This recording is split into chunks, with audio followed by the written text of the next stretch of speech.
So good morning students. நம்ம அடுத்த topic வந்து பார்த்தீங்கன்னா காடு மற்றும் வன உயிரினங்கள். ஓகே, ஸோ நான் வந்து ஜாகிரபியில் இம்பார்ட்டன்ட் டாபிக்ஸ்லாம் சொல்லுவேன். அதே மாதிரி பார்த்தீங்கன்னா இதுவும் அடுத்த ஒரு இம்பார்ட்டன்ட் டாபிக்ஸ். ஸோ நம்ம பார்த்ததுல ஃபர்ஸ்ட் வந்து அமைவிடம் இயற்கை அமைவுகள் அப்படின்ற டாபிக் முக்கியம். அதுக்கப்புறம் வந்து பார்த்தீங்கன்னா அந்த நீர் வளங்கள், அதில் முக்கியமாக இந்திய ஆறுகள் அது முக்கியம்.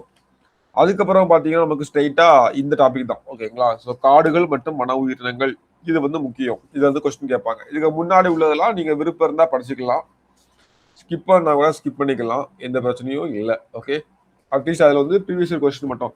பொதுவா யாருமே ஸ்கிப் பண்ண சொல்ல மாட்டாங்க. நான் சொல்றேன் அப்படின்னா ஸ்கிப் பண்ணணும்னா பண்ணிக்கலாம். ஓகேங்களா? உங்களுக்கு வந்து இதெல்லாம் படிக்கணுமா சார் அப்படின்னு கேட்டா அது உங்க இஷ்டம். ஓகேங்களா? ஆனா இந்த டாபிக் என்ன வந்து கேக்குறீங்க அப்படின்னா காடு மற்றும் வன உயிரினங்கள் அப்படின்னு நீங்க சார் இது எப்படி சார் படிக்கணுமா, கொஸ்டின் வருமா கேட்டா இது கண்டிப்பா படிக்கணும். ஓகேங்களா? இது படிக்காம நீங்க போகக்கூடாது. இது தெரிஞ்சு வச்சிருக்கிறது ரொம்ப நல்லது. ஒரு கொஸ்டின் வரும், அந்த ஒன்னு டு 2 கொஸ்டின் சில டைம் கேட்கலாம். இது உங்களுக்கு நிறைய இடத்துல யூஸ் ஆகும். ஓகேங்களா? குரூப் 2 படிக்கிறவங்க நாளைக்கு மெயின்ஸ் எழுதும் போது நிறைய விஷயங்களை புரிஞ்சுக்கிறதுக்காகட்டும், குரூப் 1 படிக்கிறவங்களுக்கு இவங்களுக்குலாம் வந்து யூஸ் ஆகும். மற்றவங்களுக்கு கண்டிப்பா ஒரு கொஸ்டின் வரும். ஓகேங்களா? ஸோ ஈஸியான பாட்டு தான், ஒரு இன்ட்ரெஸ்டிங்கான பாட்டு தான். ஓகே, நான் வந்து எந்த அளவுக்கு இன்ட்ரெஸ்டிங்காக கொண்டு போக முடியுமோ அந்த அளவுக்கு இன்ட்ரெஸ்டிங்காக நான் எடுத்துட்டு போறேன். உங்களுக்கு வந்து பிரயோஜனமா இருக்கும். பார்க்கலாமா? ஸோ ஃபர்ஸ்ட் வந்து காடு மற்றும் வன உயிரினங்கள்.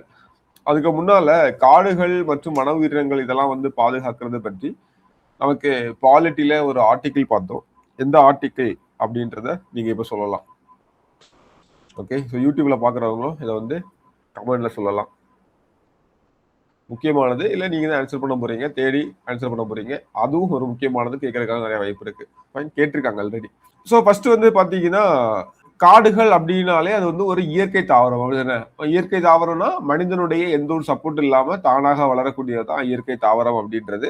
எப்படினாலும் நேரடியாவோ இல்ல மறைமுகவோ மனிதனுடைய உதவி இல்லாம அது வந்து வளரும். ஸோ அதான் வந்து பாத்தீங்கன்னா இயற்கை தாவரம். ஓகே, வீட்டுல வந்து செடி வச்சு வளர்க்குறதெல்லாம் அப்படி கிடையாது. ஓகே, காடுகள்ல தானாவே வளர்றது. ஸோ இப்போ வந்து பாத்தீங்கன்னா அதான், அப்போ ஒரு பகுதியில ரொம்ப நீண்ட காலமாவே மனிதர்களுடைய தலையீடு எதுவும் இல்லாம இயற்கையாகவே வளர்ந்து வருது. அதுக்கு உரம் போட வேணாம், தண்ணி பாய்க்க வேணாம். ஓகே, ஸோ அதுக்கு சுத்தி உள்ள களைகள் எல்லாம் எடுக்க வேணாம், அதுக்கு கொப்புகள் எல்லாம் தட்டி விட வேணாம். ஸோ எந்த இதுவுமே பண்ண வேணாம், அது பாட்டுல வளர்ந்துட்டே இருக்கும். ஸோ அப்போ எப்படி சார் இது வந்து வளருது, வளராம போகுது அப்படிலாம் பாத்தீங்கன்னா அங்க உள்ள காலநிலை, அங்க உள்ள மண் வகை, அங்க உள்ள மழைப்பொழிவு. ஓகேங்களா? அந்தந்த ஏரியால உள்ள மழைப்பொழிவு இதை பொறுத்து தான். அப்புறம் அங்குள்ள நில தோற்றம். ஓகே, ஸோ இதை பொறுத்தா நமக்கு வந்து பாத்தீங்கன்னா இந்த இயற்கை தாவரங்களுடைய வளர்ச்சி வந்து கட்டுப்படுத்தப்படுது. இப்ப நிலத்தோற்றம், மழைப்பொழிவு இதெல்லாம் வச்சு பார்க்கும்போது, மண் வகை எல்லாம் வச்சு பார்க்கும்போது அங்க ஒரு எக்ஸாம்பிளுக்கு பாலைவனம் எப்படி இருக்கும்? பாலைவனத்துல வந்து காலநிலை ட்ரை, மண் வகை பாத்தீங்கன்னா மணல் போன்றது இருக்கும், அது பாலை மண் சொல்லுவோம் நம்ம. மழை பொழிவு நமக்கு வந்து பாத்தீங்கன்னா ரொம்பவே கம்மியா இருக்கும் இல்லையா? மேக்சிமம் இருக்காது, ரொம்ப கம்மியா இருக்கும். ஸோ அப்போ அப்படி இருக்க டைம்ல அங்க நமக்கு வந்து பாத்தீங்கன்னா எந்த மாதிரியானது வளரும் அப்படின்னு பாத்தீங்கன்னா தாவரங்கள் முள் இலைகள் பார்க்க முடியாது, முட்களாக தான் பார்க்க முடியும். ஓகேங்களா? ஓகே, இதுக்கான காரணத்தை நம்ம முன்னாடி பார்க்கலாம். ஃபைன். இப்போ இயற்கை தாவரங்கள் அப்படின்னு சொல்றப்போ நமக்கு வந்து பாத்தீங்கன்னா 8 வகையில நமக்கு வந்து பிரிக்கிறாங்க. ஓகேவா? ஸோ அதுக்கு முன்னாடி இந்த ஃபேக்ட் ஒன்று பார்த்துருங்க, முக்கியமான ஃபேக்ட். இந்தியாவில் காடுகளுடைய மொத்த பரப்பு என்னன்னு கேட்டீங்கன்னா 68 மில்லியன் ஹெக்டேர். ஓகே, அதாவது இந்தியாவுடைய மொத்த பரப்புல நமக்கு இந்தியாவில் காடுகள் மட்டும் எவ்வளவு இருக்கு அப்படின்னு பார்த்தீங்கன்னா 24% காடுகள் இருக்குது. ஓகேங்களா? எவ்வளவு இருக்குது? 24% காடுகள் இருக்குது. ஓகேங்களா? ஸோ மொத்த இந்தியாவில் வந்து பார்த்தீங்கன்னா அப்போ இந்த 24% இந்த காடுகள் எவ்வளவு? 24% is equal to 68 million hectare. ஆக்சுவலா என்ன சொல்றாங்கன்னா உலகத்துல உள்ள நிறைய நாடுகளுடைய இந்த காடுகளுடைய பரப்பளவை ஒப்பிடும் பொழுது இந்தியாவில் காடுகளுடைய பரப்பளவு கம்மியா இருக்கு அப்படின்னு சொல்றாங்க. ஓகேங்களா? அதாவது 24% அப்படின்றது ரொம்ப கம்மி அப்படின்னு சொல்றாங்க. ஓகே, ஸோ இந்தியாவுடைய லேண்டை பொறுத்தவரையில இந்தியா வந்து மொத்த உலகத்திலேயே 7வது மிகப்பெரிய நாடு. அப்ப இந்தியா ஆல்ரெடி பெருசு. அப்ப அதுல 24% அப்படின்றது ஓகே ஓரளவு பெருசு தான். ஆனா மற்ற நாடுகளை கம்பேர் பண்ணும்போது பர்சன்டேஜ்ல நம்ம வந்து கம்மியா இருக்கும். ஸோ காடுகள் வளர்ப்பது, மரங்களை பாதுகாப்பதெல்லாம் நம்மளுடைய தலையாய கடமையா இருக்குது. ஓகே, இப்போ இந்த இயற்கை தாவர வகைகளை வந்து பாத்தீங்கன்னா 10 வகையா பிரிச்சுட்டாங்க. ஓகேங்களா? இந்தியாவில் ஒவ்வொரு இடத்துலயும் ஒரு மாதிரி இருக்கும். நமக்கு வேர்ல்டுல வந்து ஒரு கான்செப்ட் இருக்கும். இந்தியாவில் நமக்கு வந்து பாத்தீங்கன்னா இயற்கை தாவரங்கள்லாம் என்ன சொல்றோம்னா காடுகளை பற்றி தான் பேசிட்டு இருக்கு. காடுகளை வந்து பாத்தீங்கன்னா 10 வகைகளா பிரிச்சிருக்காங்க. என்னன்னு பார்க்கலாம். இது ஈஸி, ரொம்ப ஈஸி. இது நீங்க மனப்பாடம் பண்ணலாம் தேவையில்லை, ஈஸியா மனப்பாடம் ஆயிரும் உங்களுக்கு. ஓகேங்களா? நிலநடுக்கோட்டு காடுகள், வெப்பமண்டல பசுமை மாறா காடுகள், வெப்பமண்டல பருவக்காற்று காடுகள், ஊசி இலை காடுகள், குறுங்காடு அல்லது முட்புதர், பாலைவன தாவரம், துந்திரா தாவரம், மேங்குரூவ் காடுகள், மலைக்காடுகள், புல்வெளிகள். ஓகேங்களா? ஸோ இதெல்லாம் ஈஸி தான். நம்ம ஒவ்வொன்றா பார்க்கும்போது உங்களுக்கு இது எல்லாமே ஞாபகத்தில் வந்துடும். பெரிய ஒன்றும் இல்லை. நீங்க 10 மனப்பாடம் பண்ணணும் அப்படிலாம் இல்லை, ஆட்டோமேட்டிக்கா மனப்பாடம் ஆயிரும். ஓகேங்களா? ஸோ லாஸ்ட்ல நீங்களே சொல்லுங்க. நிலநடுக்கோட்டை சுற்றி இக்காடுகள் காணப்படுகின்றன. எது நிலநடுக்கோட்டு காடுகள்? ஓகேங்களா? அதாவது ஃபர்ஸ்ட் நம்ம ஸ்ட்ரெயிட்டாக உள்ள போயிடலாம். நிலநடுக்கோடு காடுகள் அப்படின்னு பாத்தீங்கன்னா இதான் வந்து பூமி, இது ஈக்குவட்டார், நிலநடுக்கோடு, ஈக்குவட்டார். ஓகேங்களா? சோ இந்த இடத்துல வந்து பாத்தீங்கன்னா கிட்டத்தட்ட இவங்க வந்து நிலநடுக்கோட சுத்தி இங்க இருந்து ஒரு 10 டிகிரி டு 10 டிகிரி கூட கிடையாது, ஒரு 5 டு 10 டிகிரி, இங்க ஒரு 10 டிகிரி வச்சுக்கோங்க. ஓகேங்களா? இதை சுத்தி இருக்கக்கூடிய இந்த ரீஜியன்ல இருக்கக்கூடிய காடுகள். ஓகேங்களா? இந்த ரீஜியன்ல இருக்கக்கூடிய காடுகள், இந்த ரீஜியன்ல என்னென்ன இடங்கள்லாம் வருதோ ஸோ அங்கெல்லாம் இருக்கக்கூடிய காடுகள். ஓகேங்களா? ரொம்ப முக்கியம், மேப் கையில வச்சுக்கோங்க. மேப் கையில வச்சா மட்டும்தான் இந்த பகுதி வந்து ஈஸி. ஓகேங்களா? மேப் கையில வச்சுக்கோங்க. ஓகே, இவ நம்ம போலாம். நிலநடுக்கோட்டு காடுகள் அப்படின்னு சொல்லும் போது இங்க வந்து நிலநடுக்கோட்டு பகுதியில சூரியனுடைய கதிர்கள் எப்பவுமே செங்குத்தா கிடைச்சிட்டு இருக்கும். அப்படின்னா ஆல்மோஸ்ட் நமக்கு மேக்சிமம் டே வந்து பாத்தீங்கன்னா நமக்கு வந்து ஸ்ட்ரெயிட்டாவே கிடைக்கும் இல்லையா? அதே மாதிரி இங்க அதிகமா செங்குத்தா கிடைக்கிறதுனால இங்க வந்து மழையும் அதிகமா பெய்யும். ஓகே, சூரியனுடைய இது அதிகமா கிடைக்கிறதுனால மழை வந்து அதிகமா பெய்யும். இவங்க வந்து பாத்தீங்கன்னா மலேசியா எல்லாம் பாத்தீங்கன்னா 4 o'clock ரெயின்ஃபால் அப்படின்னு சொல்லுவாங்க, 4 மணி மழை அப்படின்னு சொல்லுவாங்க. அதாவது மலேசியா ஒரு எக்ஸாம்பிள் சொல்றேன், மலேசியா வந்து ஈக்குவட்டர்லாம் அமைஞ்சிருக்கும். ஓகேங்களா? ஸோ இந்த ஜீரோ ஈக்குவட்டர் பக்கத்துல இருக்கும், அந்த ஜீரோ இதுல போற பக்கத்துல எல்லாமே வந்து பாத்தீங்கன்னா 4 o'clock ரெயின்ஃபால் உண்டு. டெய்லி சாயங்காலம் 4 மணிக்கு மழை பெய்யும் அப்படின்ற மாதிரி சொல்லுவாங்க. ஓகேங்களா?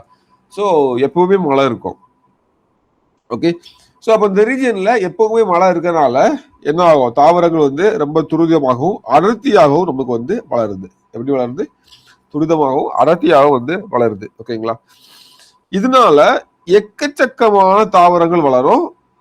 இங்க வந்து பாத்தீங்கன்னா பருவ காலங்கள் கிடையாது, எப்பவுமே மழை இருக்கும், எப்பவுமே வெயில் அடிக்கும். அதான் கான்செப்ட். ஓகேங்களா? சோ இப்படி இருக்கும்போது பாத்தீங்கன்னா அப்புறம் நமக்கு வந்து பாத்தீங்கன்னா நியூட்ரிஷன் நல்லாவே கிடைக்கும். மழையோ வெயில இருக்குன்னா அங்க ஒரு தாவரம் பயங்கரமா வளரும் இல்லையா? சோ செமையா வளருது. இதுல என்னன்னு பாத்தீங்கன்னா இந்த பகுதியில தாவரங்கள் ரொம்ப நெருக்கமா வளரும். ஓகேங்களா? நம்ம வந்து அடர்த்தியாகவும் காட்ட ஃபாஸ்டா வளரும், அடர்த்தியாகவும் அப்படின்றப்ப நெருக்கமாகவும் தாவரங்கள் வந்து காணப்படும். ஸோ ஒரு லேயர் மாதிரியான ஒரு கெனாப்பின்னு சொல்லுவாங்க. ஸோ 3 அடுக்கு இல்லை 2 அடுக்கு லேயர்களால உருவாயிருக்கும். ஓகேங்களா? மேல வந்து பார்த்தா ஃபுல்லா கவர் ஆன மாதிரி இருக்கும். கிரீனா மட்டும் தெரியும், கேப்பே தெரியாது. ஒரு சின்ன கேப் உங்களால பார்க்க முடியாது. சூரிய ஒளி உட்புகிறது கூட கம்மியா தான் இருக்கும். ஓகேங்களா? ஸோ அதனால வந்து பாத்தீங்கன்னா நிறைய குட்டி குட்டி தாவரங்கள்லாம் அடி வாங்கும். மேக்சிமம் வந்து என்ன இருப்பாங்கன்னா கிளைம்பர்ஸா இருப்பாங்க. அந்த தாவரங்களை ஒட்டி அதுக்கு மேல வந்து பாத்தீங்கன்னா கொடிகளாட்டு படர்ந்து வளரக்கூடியவைகளாக நமக்கு வந்து இங்க நிறைய இது காணப்படும். ஓகேங்களா?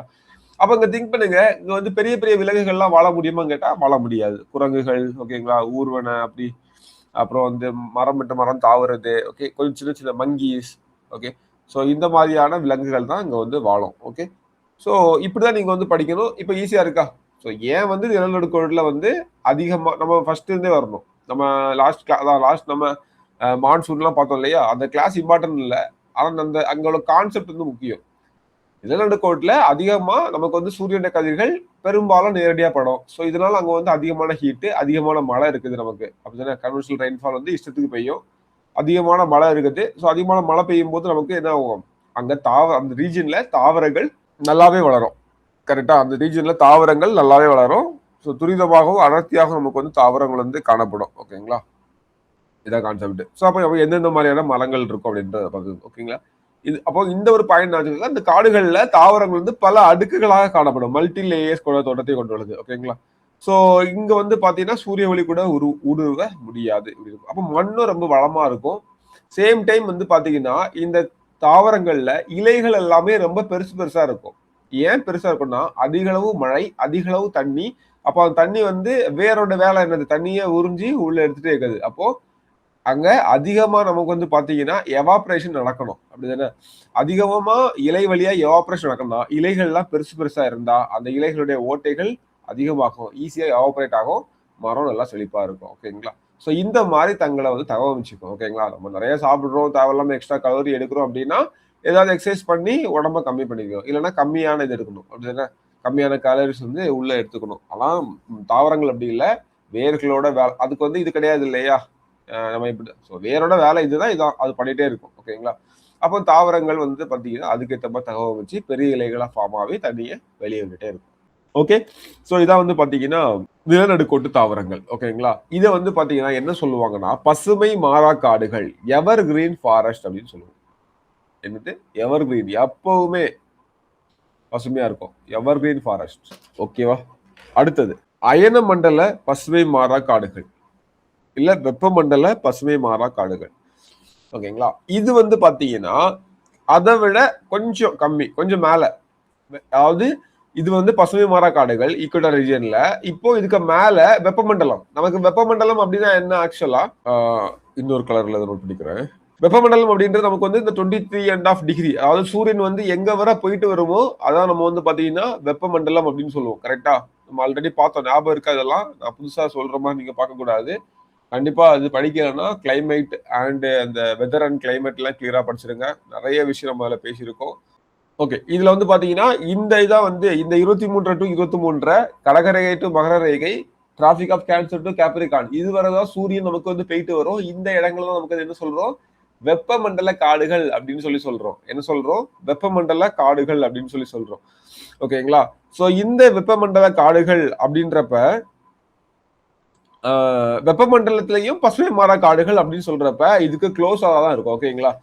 சோ இங்க வந்து ஆண்டுக்கு 200 சென்டிமீட்டருக்கு மேல மழை பொழிவு கிடைக்குது. ஓகேங்களா? ரொம்ப அதிகம். 200 சென்டிமீட்டர்னா கற்பனை பண்ணி பாருங்க. 100 சென்டிமீட்டர்னா 1 மீட்டர், 200 சென்டிமீட்டர்னா 2 மீட்டர் அளவுக்கு வந்து மழை கிடைக்குது. ஓகேங்களா? வெப்பநிலை வந்து பாத்தீங்கன்னா இங்கேயும் கம்பேரிட்டிவ்லி ஹை, 22 டிகிரிக்கு அதிகமா இருக்குது. ஓகே, சராசரி ஈரப்பதம் வந்து பாத்தீங்கன்னா 70% அதிகமா இருக்குது. ஸோ இந்த மாதிரி இடங்கள்ல வந்து பாத்தீங்கன்னா காணப்படக்கூடிய காடுகள்.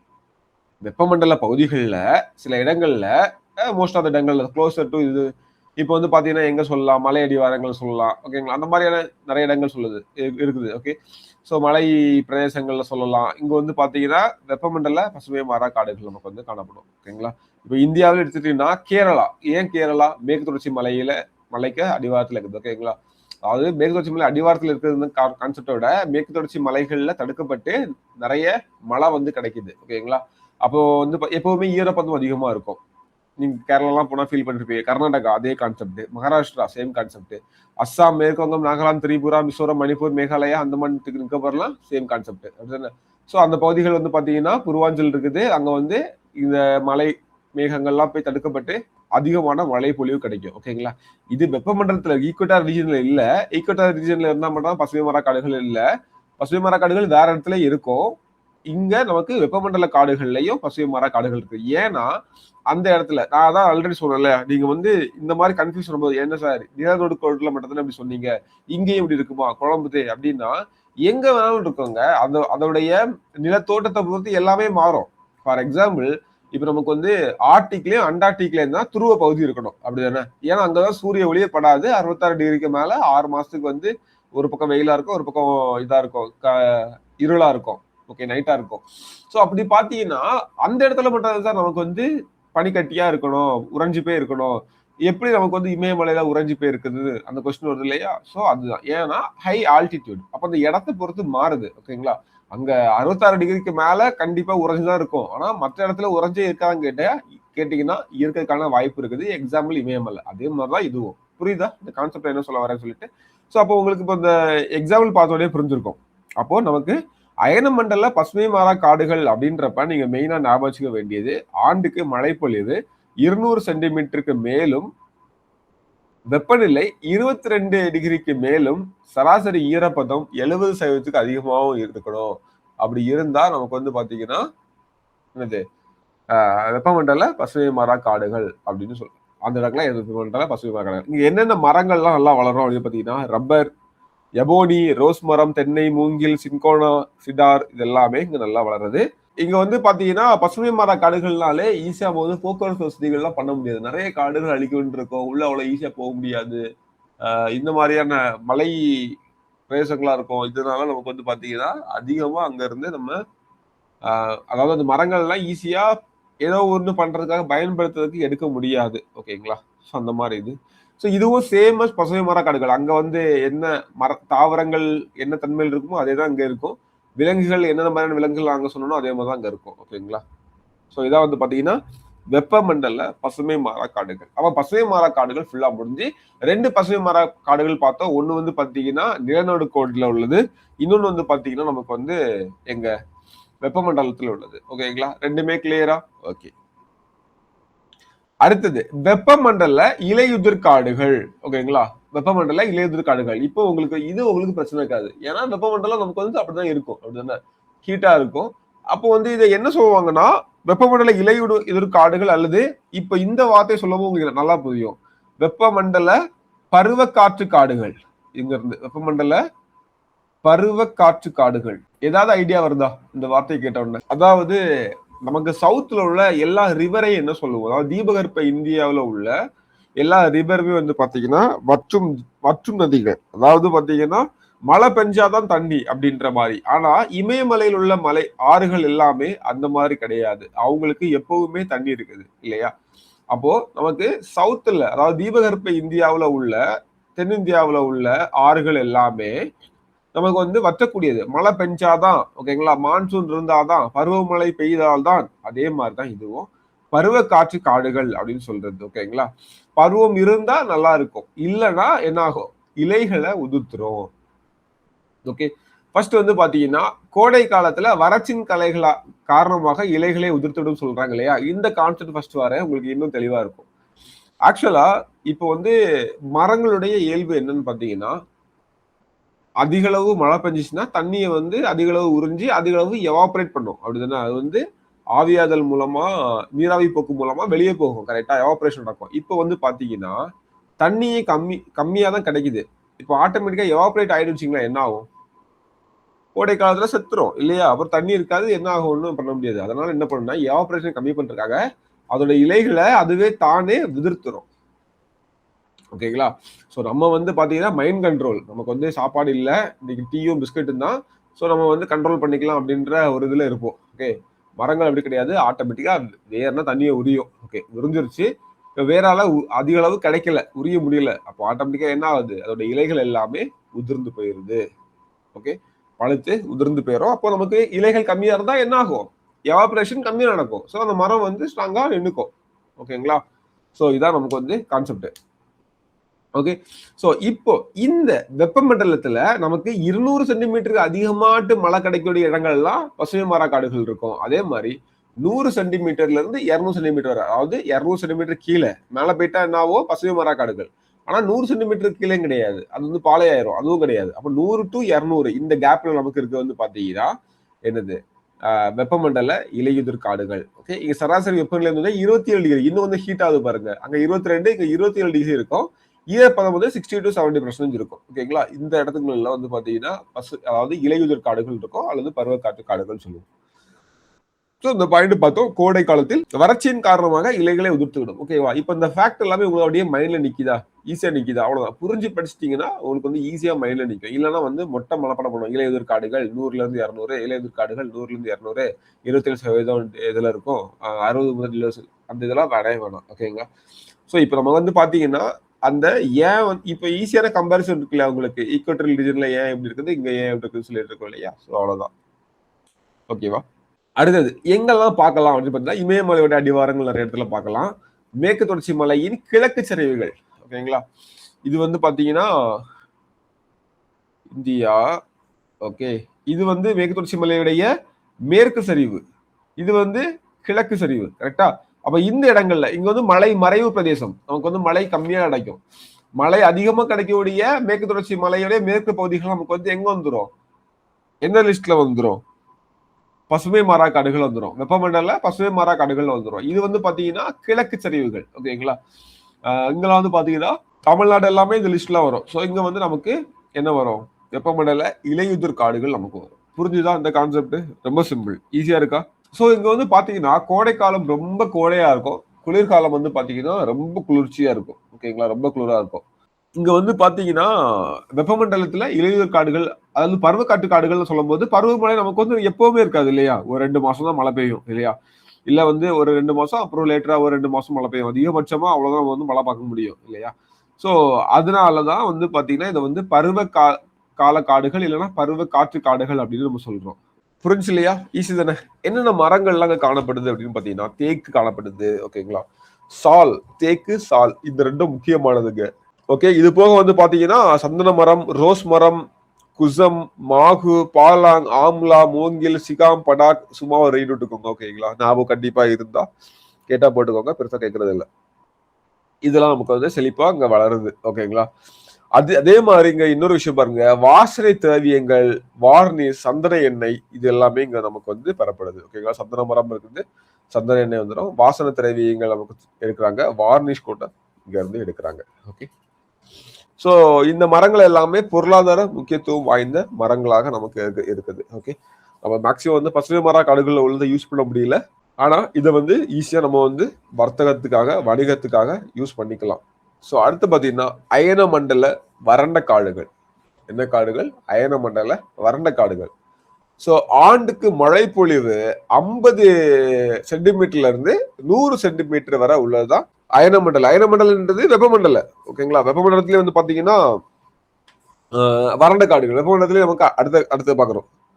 ஸோ இப்போ இதே வெப்பமண்டலத்துல சூரிய ஒளி அதாவது சூரிய ஒளியில அதாவது அதிகமா ஹீட் ஆகிற பகுதி இருக்கா, மழை அதிகமா பெய்யக்கூடிய பகுதி, மழை அதிகமா பெய்யாத பகுதி, அதாவது கம்மியா கிடைக்கிற பகுதி, மழை ரொம்ப கம்மியா கிடைக்கக்கூடிய பகுதி. ஓகேங்களா, அதான் வந்து பாத்தீங்கன்னா இந்த வெப்பமண்டல வறண்ட காடுகள். ஸோ அங்க வந்து பாத்தீங்கன்னா பசுமை மாறா காடுகள் எவ்வளவு பார்த்தோம்? 200 பிளஸ் பார்த்தோம். அப்புறம் 100 to 200 பார்த்தோம். எது 100 to 200? இலையுதிர் காடுகள். அப்புறம் இப்போ வந்து பாத்தீங்கன்னா 50 to 100 பார்க்கணும். ஓகேங்களா, ஸோ இந்த ஆண்டுக்கு 50 சென்டிமீட்டர் முதல் 100 சென்டிமீட்டர் வரை மழைப்பொழிவு நமக்கு இருந்துச்சு அப்படின்னா அதை வந்து என்ன சொல்லுவோம்? அயன மண்டல, அது வெப்பமண்டல வறண்ட காடுகள் அப்படின்னு சொல்லுவோம். வெப்பமண்டல வறண்ட காடுகள் அப்படின்னு சொல்லுவோம். ஓகேங்களா, ஓகே. ஸோ புரிஞ்சு இல்லையா? இது அவ்வளவுதான், அந்த சிம்பிளான ஒரே விஷயம் மட்டும்தான். இந்த மழைப்பொழிவு வந்து இங்க கம்மியும் கிடைக்கும். ஸோ எவ்வளவு கம்மியா கிடைக்கும்ன்றதை மட்டும் நீங்க வந்து லைட்டா நோட் பண்ணிட்டா போதும். ஓகேங்களா, இப்போ காணப்படக்கூடிய பகுதிகள் எங்கெல்லாம் இது வந்து காணப்படுது அப்படின்னு பாத்தீங்கன்னா கிழக்கு ராஜஸ்தான் பகுதிகளில். ஓகேங்களா, நம்ம ஆல்ரெடி இதெல்லாம் பார்த்தோம் இந்தியாவில். இங்க ஓகே, இங்க வந்து பாத்தீங்கன்னா இங்க இருக்கு ஜம்மு காஷ்மீர் இருக்குது. இங்க வந்து என்னது இந்திய சாத்பூரா ஆரவலி இருக்குது. ஸோ ஆரவலிக்கு இந்த பக்கம் வந்து பாத்தீங்கன்னா நமக்கு வந்து வறண்ட பகுதி, மோஸ்ட்லி வந்து ராஜஸ்தானுடைய கிழக்கு பகுதிகள் எல்லாமே நமக்கு வந்து பாத்தீங்கன்னா வறண்டு போயிருக்கும் இல்லையா? ஸோ இந்த இடங்கள் வந்து பாத்தீங்கன்னா என்ன சொல்றது, மழை வந்து கிடைக்காது அப்படின்னா இந்த பகுதி ஹரியானா, பஞ்சாப், உத்தரப்பிரதேசோடைய மேற்கு பகுதி, மத்திய பிரதேசம், தெலுங்கானா, மேற்கு கர்நாடகா, தமிழ்நாட்டுடைய கிழக்கு பகுதிகள் அங்கே நமக்கு வந்து மழை கொஞ்சம் வந்து கம்மியா கிடைக்கும். ஓகேங்களா, இந்த பகுதிகளும் நமக்கு வந்து என்ன காணப்படும்? வறண்டு காணப்படும். ஓகே, அப்ப இங்கெல்லாம் என்ன காடுகள் இருக்குன்னா வெப்பமண்டல வறண்ட காடுகள் நமக்கு வந்து காணப்படும். வெப்பமண்டல வறண்ட காடுகள் நமக்கு வந்து காணப்படும். ஓகேங்களா, அதுதான் சிம்பிள். ஸோ இப்போ இந்த 3க்கு வித்தியாசம் புரிஞ்சிருக்கும். இந்த 3 இதுக்கப்புறம் இதுல வந்து உங்களுக்கு பெருசா டவுட் வராது, ஈஸியா புரிஞ்சிருக்கும்னு நம்புறேன். ஓகேங்களா, ஈஸி தானே. காணப்படும் அப்படின்னு பாத்தீங்கன்னா இங்க வந்து அப்ப நம்ம ஆட்டோமேட்டிக்கா என்ன ஆகும், ரொம்ப தண்ணி கம்மியா போதும் அப்படின்ற மாதிரி மரங்கள் தான் நமக்கு இங்க இருக்கும். ஓகேங்களா, எடுத்துக்காட்டுக்கு இலுப்பை, ஆலமரம், ஆவாரம் பூ மரம், பலா, மஞ்சக்கடம்பு, கருவேலம், மூங்கில். ஸோ இந்த மாதிரி மரங்கள்லாம், கருவேலம்லாம் சொல்லவே வேண்டாம் அப்படின்னு தண்ணி தேவையில்ல அப்படியே இருக்கும். ஓகே, ஸோ இந்த மாதிரியான மரங்கள் எல்லாமே நமக்கு வந்து இங்க காணப்படும். ஓகேவா, ஸோ அடுத்தது போயிடலாம். இந்த 3 ஓகே தானே. இப்போ வந்து பாத்தீங்கன்னா வெப்பமண்டலத்திலேயே இந்த 3 கேட்டகரி பார்த்தோம் அப்படிதானே. வெப்பமண்டலத்துல இருக்கிறனால இவங்க எல்லாம் ஓரளவு ஓகே. இப்போ பாலைவன காடுகள் அல்லது அரை பாலைவன காடுகள். அடுத்தது மழைப்பொழிவு ரொம்ப கம்மி, 50 சென்டிமீட்டருக்கும் ரொம்ப குறைவா இருக்குது. ஓகேங்களா, ஸோ பாலைவனம். இப்போ இங்க வந்து பாத்தீங்கன்னா இது வந்து முட்புதர் காடுகள் அப்படின்னு சொல்லுவோம். ஏன் அப்படின்னு பாத்தீங்கன்னா இங்க ஆட்டோமேட்டிக்கா என்ன ஆகுதுன்னா இப்போ நமக்கு தாவரங்கள் அதிக அளவுல தண்ணியை உரியதுனால எவாபரேட் ஆவறதுக்கு நமக்கு என்ன வேணும்? எவாபரேட் ஆவறதுக்கு இலைகள் வந்து வேணும். அப்போ அதிக அளவு தண்ணியை உரியக்கூடிய பசுமை மாறா காடுகள்ல எவாபரேஷன் ஆகிறதுக்கு அதிகமான துளைகள் தேவை. அதனால இலைகளுடைய பரப்பு வந்து பெருசா இருக்கும், பெரிய பெரிய இலைகளா இருக்கும் அப்படிதானே. ஆனா இப்போ இங்க பாருங்க, இங்க வந்து தண்ணியே இல்லை. ஆண்டுக்கு 50 சென்டிமீட்டர் குறைவா தான் மழை பெய்யுது. 50 சென்டிமீட்டர் என்னங்க, 1/2 மீட்டர் கூட கிடையாது அப்படின்னு. சோ அவ்வளவுதான் மொத்தமாவே மழை பெய்யுது அந்த ரீஜியன்ல. ஓகே, சராசரி மழை பொழிவு 50 சென்டிமீட்டர். அப்போ வெப்பம் வந்து அதிகமா இருக்கும், ஈரப்பதமே இருக்காது, ரொம்ப குறைவா இருக்கும். இப்போ அந்த காடுகள்ல உள்ள மரங்கள் ஏதோ செடிகள் நிக்குதுன்னா தண்ணியை உறிஞ்சிக்குது அப்படின்னு பாத்தீங்கன்னா, அது இப்போ என்ன ஆகக்கூடாது, எவாபரேட் ஆகக்கூடாது.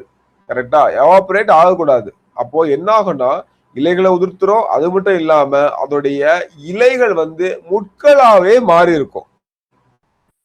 ஓகே, அவருடைய இலைகள் வந்து பாத்தீங்கன்னா முட்களாவே மாறி இருக்கும். சோ அப்படி இருந்தாதான் நமக்கு வந்து எவாபரேஷன் நடக்காது. ஓகேங்களா, சோ இதான் வந்து பாத்தீங்கன்னா அதனாலதான் அங்க நிறைய வந்து என்ன காணப்படுது, முட்புதர் காடுகள் நமக்கு வந்து காணப்படுது. என்ன காணப்படுது, முட்புதர் காடுகள். ஓகேங்களா, அகைன் இது எங்கெல்லாம் இருக்கும் அப்படின்னு பாத்தீங்கன்னா ராஜஸ்தானுடைய மேற்கு பகுதி. ஓகேங்களா, சோ மேற்கு பகுதி பாத்தீங்கன்னா நமக்கு வந்து அங்க ஆல்ரெடி பாலைவனம். அந்த ராஜஸ்தானுடைய மேற்கு பகுதி நமக்கு வந்து பாத்தீங்கன்னா இப்படிதான் காணப்படும். வடக்கு குஜராத், குஜராத்துடைய வடக்கு பகுதி அகைன் இந்த பாலைவனம். தென்மேற்கு பஞ்சாப், இதுவும் வந்து பாத்தீங்கன்னா எல்லாமே நியர் த தார் பாலைவனம் தான். ஓகேங்களா, நியர் தார் பாலைவனம், அதனாலதான் அப்படி காணப்படுது. ஓகேங்களா, இப்போ தக்கான பீடபூமியில வந்து கர்நாடகா, மகாராஷ்டிரா, ஆந்திரா, ஓகே, சோ இந்த பகுதிகளே நமக்கு வந்து ஒரு சில இடங்கள்ல இந்த மாதிரி காணப்படுது. ஓகேங்களா, இங்க பாருங்க, கருவேல மரம், சீமை கருவேலை மரம், ஈச்ச மரம், இதெல்லாம் வந்து நல்லாவே வளரும். ஓகேங்களா, இங்க வந்து அதுக்கு பெரிய நல்ல தண்ணி வந்து தேவைப்படாது. அப்போ விவசாயமே பண்ண முடியாது சார், என்ன சார் பண்ணுவாங்க அப்படின்னு பாத்தீங்கன்னா, விவசாயம் பண்ணலாம். பண்ணணும்னா அதுக்குள்ள பாசன வசதிகளை ஏற்படுத்தி, சொட்டு நீர் பாசனம், தேவையான மண் அந்த மாதிரி வச்சுட்டு அப்புறம் நம்ம வந்து விவசாயங்கள்லாம் பண்ணலாமே தவிர சும்மா பண்ண முடியாது. ஓகேங்களா, இப்ப இது வர ஒரு செட்டுங்க, உங்களுக்கு புரிஞ்சா, அதிகமா மழை பெய்யக்கூடிய நிலநடுக்கோட்டு பசுமை மாறா காடுகள் 200 சென்டிமீட்டர் அதிகமா வந்து மழை பெய்யுது அப்படிதானே. அப்போ அதுக்கப்புறம் வந்து பாத்தீங்கன்னா வெப்பமண்டல பசுமை மாறா காடுகள், அங்க வந்து பாத்தீங்கன்னா 100ல இருந்து 200 சென்டிமீட்டர் வரை மழை பெய்யுது. ஓகேங்களா, அப்புறம் வெப்பமண்டல இலையுதிர் காடுகள், அங்க வந்து பாத்தீங்கன்னா பசுமை மாறா காடுகள் வந்து பாத்தீங்கன்னா மழை வந்து இஷ்டத்துக்கு இருக்கும். வெப்பமண்டல பசுமை மாறா காடுகள் வந்து பாத்தீங்கன்னா 200க்கு அதிகமானு. அதே மாதிரி வெப்பமண்டல இலையுதிர் காடுகள் வந்து பாத்தீங்கன்னா 100 to 200 சென்டிமீட்டர் மழை. கரெக்டா, அப்புறம் ஆமா கரெக்ட். அடுத்தது பாத்தீங்கன்னா அயனமண்டல வறண்ட காடுகள் வருது, அங்க 50 to 100 சென்டிமீட்டர் மழை. அப்புறம் 50 கீழே அப்படின்னா அது வந்து என்ன சொல்றோம், முட்புதர் காடுகள் அல்லது பாலைவன அரை பாலைவன காடுகள் அப்படின்னு சொல்றோம். ஓகேங்களா, சோ இந்த மாதிரி நமக்கு வந்து இந்த மேஜர் கான்செப்ட் நமக்கு முடிஞ்சு. இப்போ கொஞ்சம் வித்தியாசமா வேற டைப்லாம் இருக்குது, அதெல்லாம் பார்க்க போறோம். என்னன்னா ஃபர்ஸ்ட் வந்து மலைக்காடுகள். ஃபர்ஸ்ட் நம்ம பார்த்த இந்த 5 டைப்புமே மழையை பேஸ் பண்ணி பார்த்தோம். இதுவும் மழையை பேஸ் பண்ணி தான், ஆனா வந்து பேர்லாம் பார்க்க டோபோகிராஃபியை இது பண்ணிருக்கோம், பேஸ் பண்ணிருக்கோம். மலைக்காடுகள். சோ இங்க வந்து பாத்தீங்கன்னா இதுவரை பார்த்ததுல எல்லாமே வந்து பாத்தீங்கன்னா லாட்டிடியூட் படி. ஓகேங்களா, நிலநடுக்கோட்ல இருந்து தள்ளி வர என்ன மாதிரியான இருக்கு அப்படின்னு சொல்லிட்டு பார்த்தோம். இப்போ வந்து பாத்தீங்கன்னா அடுத்தது ஆல்டிடியூட்ல ஹைட் போக போக எப்படி மாறுது அப்படின்றது தான் இது. ஓகேங்களா, சோ இமயமலை ஆக்சுவலா பாத்தீங்கன்னா எங்க நமக்கு இமயமலைலாம் பாத்தீங்கன்னா ஒரு 3-4 விதமான காடுகள் நமக்கு வந்து பார்க்கலாம். ஓகேங்களா, ஹை ஆல்டிடியூட்ல ஒண்ணு இருக்கும், மிடில்ல ஒண்ணு இருக்கும், லோ ஆல்டிடியூட்ல ஒண்ணு இருக்கும். ஓகேங்களா, ஹைட் வந்து அதிகமா இருந்தா அங்க ஒரு மாதிரியான காடுகள் காணப்படும். ஹைட் மீடியமா இருக்கிற இடங்கள்ல இன்னொரு வகையான காடுகள், ஹைட் கம்மியா இருக்கிற இடத்துல இன்னொரு வகையான காடுகள் காணப்படும். ஓகேங்களா, சோ நமக்கு வந்து இந்த காலநிலைகள் கிளைமேட் எல்லாமே லாட்டிடியூட பொறுத்து மட்டும், அந்த கிடைமட்டமா மட்டும் மாறாது, வெர்டிகலாவா மாறும். ஓகேங்களா, இங்க இருந்து நீங்க ஊட்டிக்கு போனா குளிரதான் செய்யும். இங்க இருந்து ஊட்டில போனா அந்த குளிர் பிரதேசத்துக்கு ஏத்த மாதிரியான மற்ற தாவரங்களை, விலங்குகளை நீங்க வந்து பார்க்கலாம். ஓகேங்களா, புரிஞ்சது இல்லையா? ஓகே, இப்போ வந்து மலைக்காடுகள். ஓகே, உயர மற்றும் மலை அளவின் அடிப்படையில் இக்காடுகள் வகைப்படுத்தப்படுகின்றன. அவருடைய ஹைட்டு, அங்க கிடைக்கக்கூடிய மழைப்பொழிவு, அதை பேஸ் பண்ணி தான் நம்ம பண்றோம். இந்தியாவில் 2 வகையா சொல்றாங்க. ஒண்ணு வந்து கிழக்கு இமயமலை தொடர்கள், இது வந்து மேற்கு இமயமலை தொடர்கள். ஓகேங்களா, ஸோ கிழக்கு பக்கம் அப்படின்றத நமக்கு வந்து பாத்தீங்கன்னா அந்த பூர்வாஞ்சல்லாம் இருக்கக்கூடிய ரீஜன் தான் கிழக்குன்னு சொல்றாங்க. ஓகே, ஸோ கிழக்கு பக்கம் நம்ம வந்து ஃபர்ஸ்ட் பார்ப்போம். அங்கதான் வந்து பாத்தீங்கன்னா இந்தியாவின் வடகிழக்கு பகுதிகள் அதிகமான மழைப்பொழிவை பெறுகின்ற பகுதிகள். அப்படிதானே, எதை பற்றி பேசுறோம்னா இதான் இமயமலை. ஸோ இது இமயமலையுடைய இந்த கிழக்கு பகுதி. ஓகே, இமயமலையுடைய இந்த கிழக்கு பகுதியை பற்றி தான் பேசுறோம். ஸோ இந்த ரீஜன் தான். கரெக்டா, இங்க வந்து அதிகமான மழை பொழியக்கூடிய பகுதிகள். கரெக்டா, அப்புறம் வந்து பாத்தீங்கன்னா அதாவது அதிகம் அப்படின்றப்ப 200 சென்டிமீட்டருக்கு அதிகமா மழை பொழியக்கூடியது. பசுமை 200 சென்டிமீட்டருக்கு அதிகம் மழை பெஞ்சா எதுல வரும்? பசுமை மாறா காடுகள் வந்துடும். அப்படியே வெப்பமண்டல பசுமை மாறா காடுகள் லிஸ்ட்ல வந்துடும். ஓகேங்களா? சோ அப்ப வந்து இமயமலையோட கிழக்கு பகுதிகள் மலைக்காடுகள், ஆக்சுவலா பசுமை மர காடுகள் தான். இந்தியாவில இதை வந்து இன்னொரு கேட்டகரிக்குள்ள கொண்டு வந்துட்டாங்க. அவ்வளவுதான். ஓகேங்களா? சோ இங்க வந்து பாத்தீங்கன்னா 1200 இருந்து 2400 மீட்டர் உயரம் உள்ள பகுதிகளில் பொதுவா இந்த மாதிரியான காடுகள் வந்து காணப்படுது. இங்க வந்து பாத்தீங்கன்னா நமக்கு வந்து அதிக சால், ஓக் அது நமக்கு கொடுக்கல. முக்கியமான மரங்கள் நம்ம ஏற்கனவே இருக்குதுங்க. இங்க வந்து பாத்தீங்கன்னா 1200 to 2500 மீட்டர் உயரத்துல இருந்து பாத்தீங்கன்னா சால், ஓக், லாரஸ், அமூரா, செஸ்னல், சினமன் இந்த மாதிரியான மரங்கள்லாம் காணப்படும். அதுக்கு மேல 2400 to 3200 மீட்டர் உயரத்துல இந்த ஆல்டிடியூட்ல வந்து பாத்தீங்கன்னா ஓக், பீர்ச், சில்வர், பேர், பைன், ஸ்ப்ரூஸ், ஜூனிபர் இந்த மாதிரியான மரங்கள் எல்லாமே நமக்கு வந்து இந்த ஆல்டிடியூட்ல காணப்படும். ஓகேங்களா? ஸோ இந்த ரெண்டையும் ஞாபகம் வச்சுக்கோங்க. ஓகே, ஸோ இது வந்து பார்த்தீங்கன்னா கிழக்கு இமயமலை காடுகள். அப்படியே வந்து பார்த்தீங்கன்னா அடுத்தது மேற்கு இமயமலை காடுகள். மேற்கு இமயமலை காடுகள் அப்படின்றப்ப நமக்கு அகைன் வந்து இந்தியாவை வந்து டிரா பண்ணிட்டோம் அப்படின்னு பார்த்தீங்கன்னா இந்த பகுதிகளில். ஓகேங்களா? இந்த பகுதிகள் நமக்கு வந்து காணப்படுறது தான் மேற்கு இமயமலை காடுகள். இது வந்து பார்த்தீங்கன்னா இந்த ஏரியாவில் மிதமான மழை பொழிவு இருக்கும். ஓகேங்களா? இங்க பூர்வாஞ்சல் பகுதியா நமக்கு வந்து மௌசிராம்லாம் இருக்கு. தெரியும் இல்லையா? மௌசிராம்லாம் அங்கதான் இருக்குது. சிராபுஞ்சி, மௌசின் ராம்,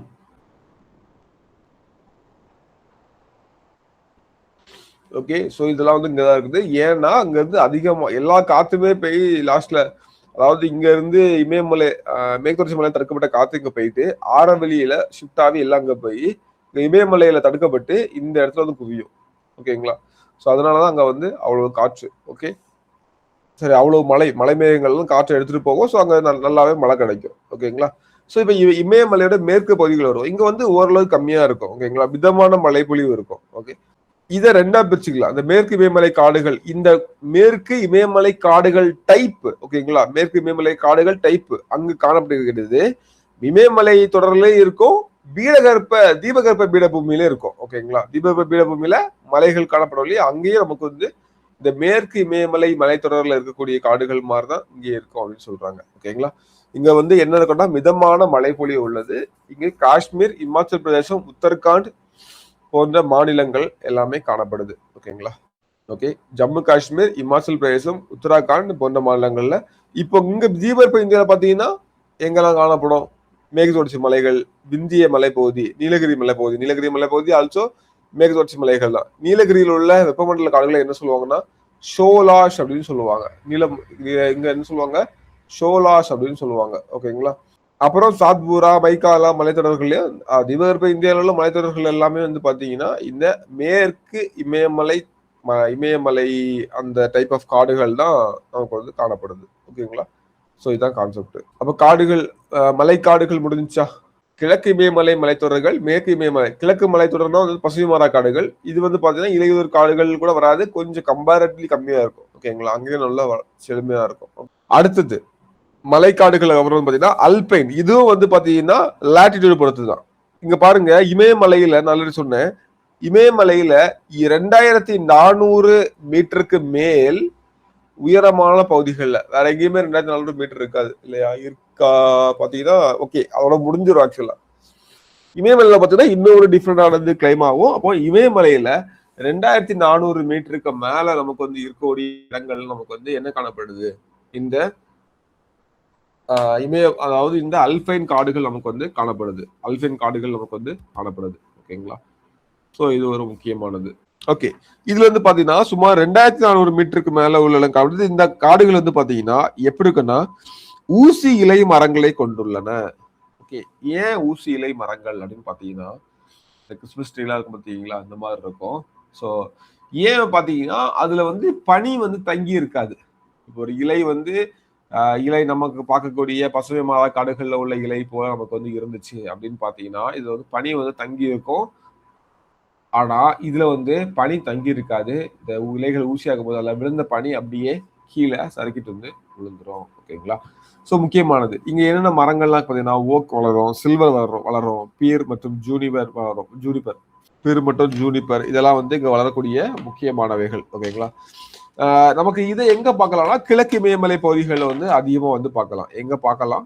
கிழக்கு இமயமலை பகுதிகளில் அதிகமா நம்ம வந்து பார்க்க முடியுது. ஓகே, ஸோ இதான் அல்பைன். அப்போ அல்பைன் காடுகள் அப்படின்றப்ப 2 விஷயங்கள் ஞாபகம் வரும். ஒன்று வந்து 2400 மீட்டர் உயரத்துக்கு மேல இமயமலை பகுதிகளில் காணப்படுறதா அல்பைன் வகை காடுகள். ஓகேங்களா? அதே மாதிரி இங்க வந்து பாத்தீங்கன்னா ஊசி இலை காடுகளா காணப்படும். ஏன்னா பனி வந்து தங்காம ஈஸியா ஸ்லிப் ஆகி கீழே விழுறதுக்கான நமக்கு ஊசி இலை காடுகளாக நமக்கு வந்து காணப்படும். ஓகேங்களா? ஸோ அடுத்தது பாத்தீங்கன்னா மேங்க்ரூவ் காடுகள் அல்லது ஓத அலை காடுகள். மேங்க்ரூவ் காடுகள் அல்லது ஓத அலை காடுகள். ஸோ இது வந்து எங்கெல்லாம் காணப்படும் அப்படின்னு பாத்தீங்கன்னா டெல்டா பகுதிகளில் காணப்படும். ஓகேங்களா? பொங்கு முகங்கள் பகுதியில கடற் கழிமுக பகுதிகளில் காணப்படும். ஓகேங்களா? கடல்ல கழிமுக பகுதி, அதாவது ஆழம் கடலும் சேர்ற இடங்களும் நமக்கு வந்து அதிகமா காணப்படுறதா அந்த ஓத அலை காடுகள் அப்படின்னு சொல்லுவோம்.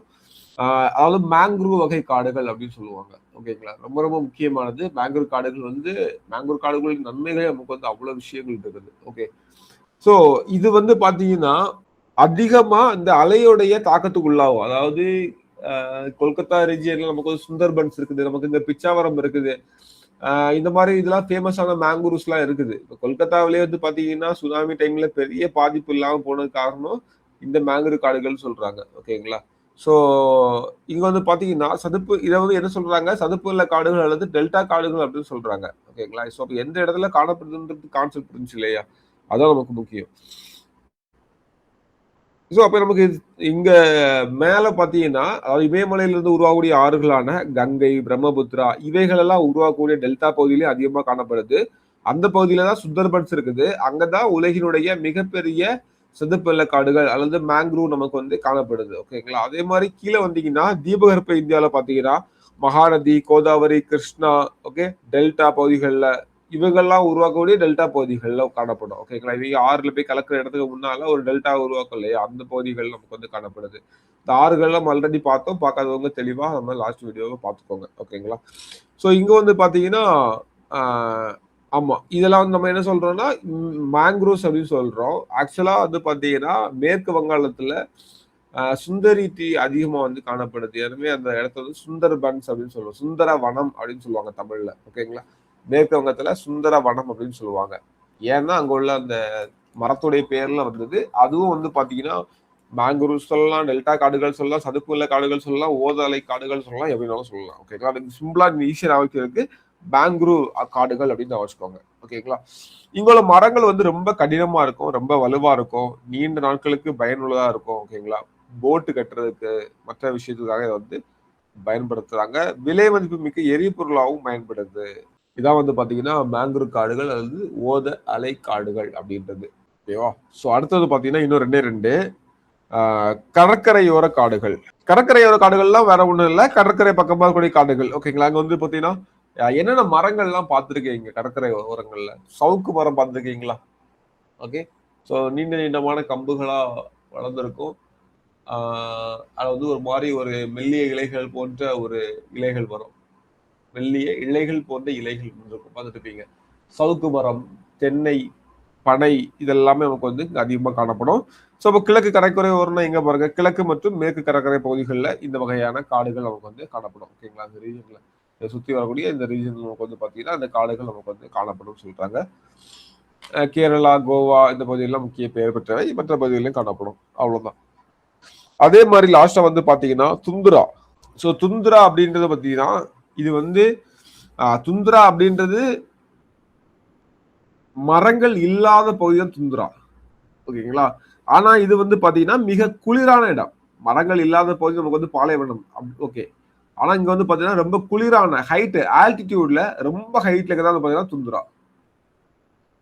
இதுதான் இமயமலை வச்சுக்கிட்டா கூட இந்த மேலே தான் துந்துரா துந்துரா பகுதி. அப்புறம் இங்க வந்து அல்பைன் இருக்கும். ஓகேங்களா? ஸோ அப்புறம் கீழே அந்த மாதிரி வரும். ஸோ அப்போ வந்து மேலே தான் துந்துரா நமக்கு இருக்கும். துந்துரா வந்து ரொம்ப குளிரான பகுதி. இங்க வந்து உயிரினங்கள் வாழறதுக்கு ரொம்பவே சிரமம். துந்துரா வந்து மரங்கள் இல்லாத பகுதி அப்படின்னு சொல்லிட்டு பேரு. ஓகேங்களா? உயிரினங்கள் எல்லாமே வந்து பாத்தீங்கன்னா உயிரினங்கள் வந்து வாழ்றது கம்மி.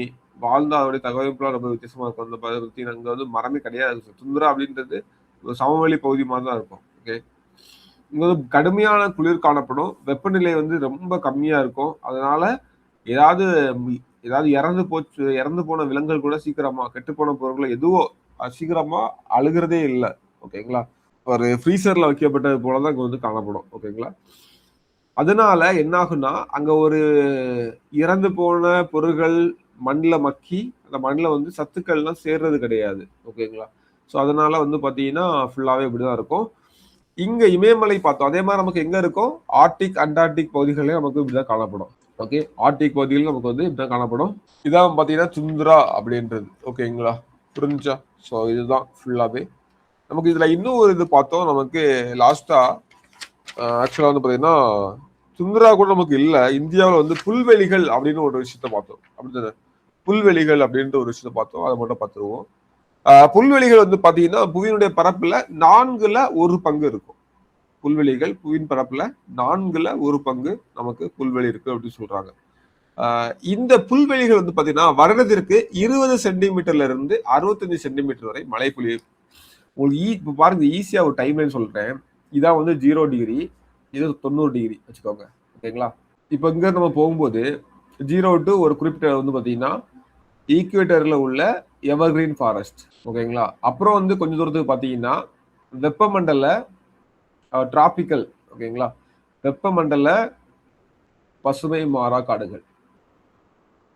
அப்புறம் இங்க அதே மாதிரி இன்னும் இங்க வந்து பாத்தீங்கன்னா வெப்பமண்டல என்ன இருக்கும்? வெப்பமண்டல இலையுதிர் காடுகள் இருக்கும். ஓகேங்களா? அதே மாதிரி இங்க வந்து பாத்தீங்கன்னா வெப்பமண்டல பாலை இருக்கும். வெப்பமண்டல பாலை இருக்கும். அப்புறம் கொஞ்ச இடத்துல பாத்தீங்கன்னா இப்போ இங்க வந்து மரங்கள் ரொம்ப செழிப்பா இருக்கும். இங்க மரங்கள் கொஞ்சம் கம்மியா இருக்கும். ஓகேங்களா? இங்க மழை கம்மியாக அடுத்து என்ன இருக்குன்னா புல்வெளிகள் இருக்கும். அடுத்து என்ன இருக்குன்னு பாத்தீங்கன்னா பாலை இருக்கும். ஓகே. ஸோ இதான் வந்து இந்த வெப்பமண்டலத்துல உள்ள இந்த கேட்டகரி. இதுக்கப்புறம் வந்து பாத்தீங்கன்னா ஸோ இதெல்லாம் வந்து பாலை. இதெல்லாம் வந்து பாத்தீங்கன்னா வெப்பமண்டலத்துல உள்ள கேட்டகரில பாலை எல்லாமே வரும். புரியுதா? புல்வெளி எங்க இருக்குன்னு பாத்தீங்களா? ஓகே. புல்வெளி அதாவது புல்வெளி இருக்கு அப்படின்னா அங்க வந்து மழை ரொம்ப கம்மியா கிடைக்கும். ஒரு மரங்கள் கூட வளர முடியாது. மரங்கள் இருக்கும். ரொம்ப கேப் விட்டு அங்கங்கேயே இருக்கும். ஓகேங்களா? ஸோ அந்த மாதிரியான சூழ்நிலை தான் காணப்படும். ஓகே. இப்போ புல்வெளிகள் அதிகமா இந்த கான்செப்ட் புரிஞ்சுச்சா? எத்தனை பேருக்கு புரிஞ்சுச்சு? நல்ல மழை, பெரிய பெரிய மரங்கள், அடர்த்தியான மரங்கள். கொஞ்சம் கம்மியான மழை, அதே கொஞ்சம் அடர்த்தி கம்மியான மரங்கள். இன்னும் கம்மியான மழை புல்வெளிகள். இன்னும் கம்மியான மழை பாலை. புரியுதா? ஓகே. ஸோ இப்போ வந்து பாத்தீங்கன்னா இதோடைய வேறு பெயர்கள் ஒவ்வொரு இடத்துல என்னென்ன பெயர்கள்லாம் சொல்றாங்க அப்படின்றது ரொம்ப முக்கியமானது. ஆல்ரெடி இது மாஸ்டர் ஃபாலோவர்கள் வந்து கேட்டிருக்காங்க. ஓகேங்களா? தென் அமெரிக்கால இதோட பேரை வந்து புல்வெளிகளுக்கு பேர் வந்து பாத்தீங்கன்னா பாம்பஸ் அப்படின்னு சொல்றாங்க. ஓகேங்களா? ஸோ அதுக்கு முன்னாடி இந்த ஒரு பாயிண்ட் சொல்லிடுறேன். வருடத்திற்கு 20ல இருந்து 65% வரை மழை பொழிவு பெறுது. புரியுதா? அப்போ எவ்வளவு கம்மியான மழை பொழிவு அப்படின்னு சொல்லிட்டு. ஓகேங்களா? ஸோ இங்கதான் வந்து புல்வெளிகள் காணப்படுது. புல்வெளிகள் வந்து அமெரிக்காவில் பாம்பஸ் சொல்றாங்க. ஐரோப்பாவில் ஸ்டெஃபி அப்படின்னு சொல்றாங்க. அமெரிக்காவில் சவானாஸ் அப்படின்னு சொல்றாங்க. அதே மாதிரி கனடா அப்புறம் வந்து பாத்தீங்கன்னா சாரி ஆப்பிரிக்காவில் சவானாஸ். ஓகேங்களா? தென் அமெரிக்கான்றது கீழே சிலி, பெரு, பிரேசில் அங்கெல்லாம் இல்லையா? அங்க வந்து பாத்தீங்கன்னா என்ன சொல்றாங்க? பாம்பஸ். ஐரோப்பா கண்டத்துல ஸ்டெஃபின்னு சொல்றாங்க. ஆப்பிரிக்கால வந்து பாத்தீங்கன்னா அப்படியே வந்து என்ன சொல்றாங்கன்னா சவானாஸ் சொல்றாங்க. கனடால வந்து பாத்தீங்கன்னா கனடா அண்ட் அமெரிக்கா அதாவது வட அமெரிக்கா பகுதிகளில் வந்து ஃப்ரெய்ரி அப்படின்னு சொல்லுவாங்க. ஃப்ரெய்ரி அப்படின்னு சொல்லுவாங்க. ஓகேங்களா? ஸோ இந்தியாவில் வந்து பார்த்தீங்கன்னா சவானா, ஸ்டெஃபி இதெல்லாம் நமக்கு வந்து கிடையாது. ஓகேங்களா? இங்கே வந்து நம்ம ரெண்டா பிரிச்சுக்கிறாங்க. தாழ்நில புல்வெளி, மேட்டு நில புல்வெளி அப்படின்னு சொல்லிட்டு இந்தியாவில் 2 வகையா பிரிச்சுக்கிறாங்க. தாழ்நில புல்வெளினா ஆண்டுக்கு 30ல இருந்து 200 சென்டிமீட்டர் சராசரி மழை அளவை கொண்ட பகுதிகள். அதே மாதிரி மேட்டு நில பகுதிகள் வந்து பார்த்தீங்கன்னா 1000 மீட்டருக்கு உயரத்துக்கு மேலே காணப்படக்கூடிய இமயமலை பகுதிகள், கர்நாடகாவுடைய மேற்குத்தொடர்ச்சி மலைகள். ஓகே. ஸோ இங்க வந்து காடுகள் அழிக்கிறதுனால அங்க வளரக்கூடியவை இந்த மேட்டு நில புல்வெளி. ஓகேவா? ஸோ இவ்வளவுதான் அந்த கான்செப்ட். சவானால பாத்தீங்கன்னா அங்கங்கே வந்து மரங்கள் வந்து சிதறி காணப்படும். ரொம்ப கேப் விட்டு அங்கேயே ஒவ்வொரு மரங்கள் நிற்கும். ஓகேங்களா? ரொம்ப கேப் விட்டு நிற்கும். நீங்க புல்வெளிகள் பாருங்க தெரியும். இங்கதான் வந்து பெரிய பெரிய புலிகள், சிங்கங்கள்லாம் வந்து வாழும். ஓகேவா? ஸோ அப்புறம் நமக்கு கிட்டத்தட்ட எல்லாமே முடிஞ்சிச்சு. இப்போ நான் வந்து அந்த டாபிக்கு போறேன். உங்களுக்கு எல்லாமே தெரியுதான்னு சொல்லி பாருங்க. சொல்ல சொல்ல ஒவ்வொரு டாபிக்கும் மீனிங் புரிதா மட்டும் பாருங்க. இயற்கை தாவர வகைகள் அப்படின்னு பாத்தீங்கன்னா நிலநடுக்கோட்டு தாவரங்கள் உங்களுக்கு தெரியும். நிலநடுக்கோட்டுல இருக்கக்கூடிய பசுமை மாறா காடுகள் தான் எப்பவுமே மழை பொழியும், எப்பவுமே நல்லா வெளிச்சம் இருக்கும், எப்பவுமே சூரிய ஒளி நல்லா கிடைக்கிறதுனால அங்க நல்லாவே தாவரங்கள் செழித்து வளரும். அங்குள்ள தாவரங்கள் விலங்குகள் எப்படி இருக்குன்னு சொல்லி பார்த்தோம். வெப்பமண்டல பசுமை மாறா காடுகள் அப்படின்னா அதே பசுமை மாறா காடுகள் தான், அது வெப்பமண்டலத்துல இருக்குது. ஓகேங்களா? ஸோ எந்தெந்த இடங்கள்லாம் இருக்குன்னு சொன்னாலே உங்களுக்கு தெரிஞ்சிடும். ஓகேங்களா? அதாவது அதிகமா மழை பெறக்கூடிய பகுதிகளில், அதாவது 200 சென்டிமீட்டருக்கு அதிகமாக மழை பெறக்கூடிய பகுதிகளில் இருக்கக்கூடியது. வெப்பமண்டல பருவக்காற்று காடுகள் பார்த்தீங்கன்னா 20 சென்டிமீட்டர்ல இருந்து பசுமை மர காடுகள் நமக்கு வந்து இப்போ 200க்கு அதிகமா இருக்கும். வெப்பமண்டல பருவக்காற்று காடுகள் வந்து 200 சென்டிமீட்டருக்கு அதிகமா நமக்கு வந்து மழை பொழியக்கூடிய பகுதிகளில், சரி பருவக்காற்று காடுகள் வந்து 100 to 200 அந்த மாதிரியான இடங்கள்லாம் நமக்கு வந்து இது. அதே மாதிரி பார்த்தீங்கன்னா இது வந்து 200 சென்டிமீட்டருக்கு அதிகம். இது வந்து 100 to 200 சென்டிமீட்டர். ஓகேங்களா? இது வந்து பார்த்தீங்கன்னா 50 to 100. இது வந்து பார்த்தீங்கன்னா லெஸ் தேன் 50. ஊசிலை காடுகள் நமக்கு வந்து ரொம்பவே வெப்பம் கம்மியா இருக்கும். ஓகேங்களா? வெப்பமண்டல பருவக்காட்டு காடுகள்ல அப்பப்ப நமக்கு வந்து பருவமழை கிடைக்கிறதுனால வருது. அதனால ஓரளவுக்கு பரவாயில்லாம இருக்கும். ஓகேங்களா? ஸோ அப்புறம் இதெல்லாம் வந்து பார்த்தீங்கன்னா ரொம்ப கம்மியா இருக்கும். பாலைவன தாவரம் எப்பயாச்சும் மழை பெய்யுன்ற மாதிரி இருக்கும். அதுக்கப்புறம் துந்திரா அப்படின்றது நம்ம வந்து மேலே போயிட்டோம். ஆல்ஃபைன் துந்திரா ரெண்டையும் ஞாபகம் வச்சுக்கோங்க. ஓகேங்களா? ஆல்ஃபைன் வந்து பார்த்தீங்கன்னா இது துந்திரா வந்து பார்த்தீங்கன்னா மரங்களே இல்லாத ஒரு பகுதி. ஓகேங்களா? துந்திரா அப்படின்றது வெற்றிட மாதிரி இருக்கும். ஆல்ஃபைன் வந்து ஓரளவுக்கு மரங்கள் இருக்கும், கொஞ்சம் கீழே உள்ள பகுதி. இங்க வந்து என்ன காணப்படும்னா ஊசி இலை காடுகள் மாதிரியான இடங்கள் இது வந்து நமக்கு காணப்படும். ஓகேங்களா? அந்த இலைகள்ல வந்து பாத்தீங்கன்னா பனி பெஞ்சிச்சுன்னா ஈஸியா ஸ்லிப்பாகி கீழே போறது மாதிரி நமக்கு வந்து இருக்கும். ஓகேங்களா? ஸோ அதான் வந்து ஊசி துந்திரா. Okay, alpine. மேங்க்ரூவ் காடுகள் நம்ம பார்த்தோம் அப்படித்தானே. ஸோ மேங்க்ரூவ் காடுகள் வந்து பாத்தீங்கன்னா சிம்பிளா டெல்டால உள்ள காடுகள், பிச்சாவரம், சுந்தர்பன்ஸ் இதெல்லாம் நான் வச்சுக்கோங்க. மலை காடுகள் வந்து பாத்தீங்கன்னா 2 வகையா பிரிச்சுக்கிட்டோம். மேற்கு தொடர்ச்சி சாரி இமயமலையோடைய கிழக்கு பகுதியில் உள்ள மலை அந்த டைப் ஆஃப் காடுகள், இமயமலையோடைய மேற்கு பக்கத்தில் உள்ள மலை அந்த டைப் ஆஃப் காடுகள் ரெண்டா பார்த்தோம். மலைக்காடுகள்ல புல்வெளிகள் நம்ம பார்த்தோம் இல்லையா. இந்தியாவுல இயற்கை தாவர பரவல் எப்படி இருக்கு அப்படின்றது ஒரு சின்ன ஒரு இது பார்க்கலாம். ஓகேங்களா? ரொம்ப ஒரு முக்கியமான பகுதி. இந்தியாவில மொத்த காடுகள் நம்ம ஆல்ரெடி பார்த்தோம். 8,02,000 சம்திங் சதுர கிலோமீட்டர் அப்படிதானே. ஸோ 68 மில்லியன் ஹெக்டேர் அப்படின்னு சொல்லிட்டு பார்த்தோம் இல்லையா. ஸோ 8,02,000 சரி 8,02,088 8 லட்சம் வச்சுக்கோங்க தோராயமா. 8 லட்சம் சதுர கிலோமீட்டர் நமக்கு வந்து இருக்குது. ஓகேங்களா?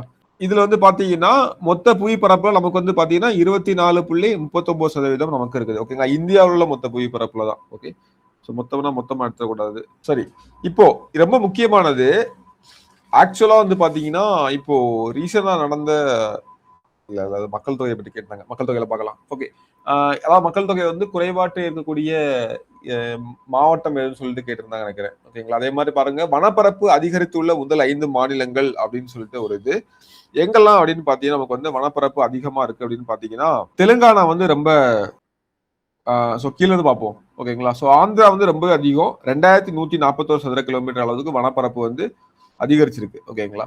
அதுக்கப்புறம் வந்து பாத்தீங்கன்னா கேரளா 1043, கர்நாடகா 1101, ஒடிசா 885 சதுர கிலோமீட்டர், தெலுங்கானா 565 சதுர கிலோமீட்டர். இந்த அளவுக்கு வனப்பரப்புகள் அதிகரிச்சிருக்கும். ஸோ ஆந்திரா, கேரளா, கர்நாடகா, ஒடிசா, தெலுங்கானா எல்லாமே இந்த சைட்ல வருது.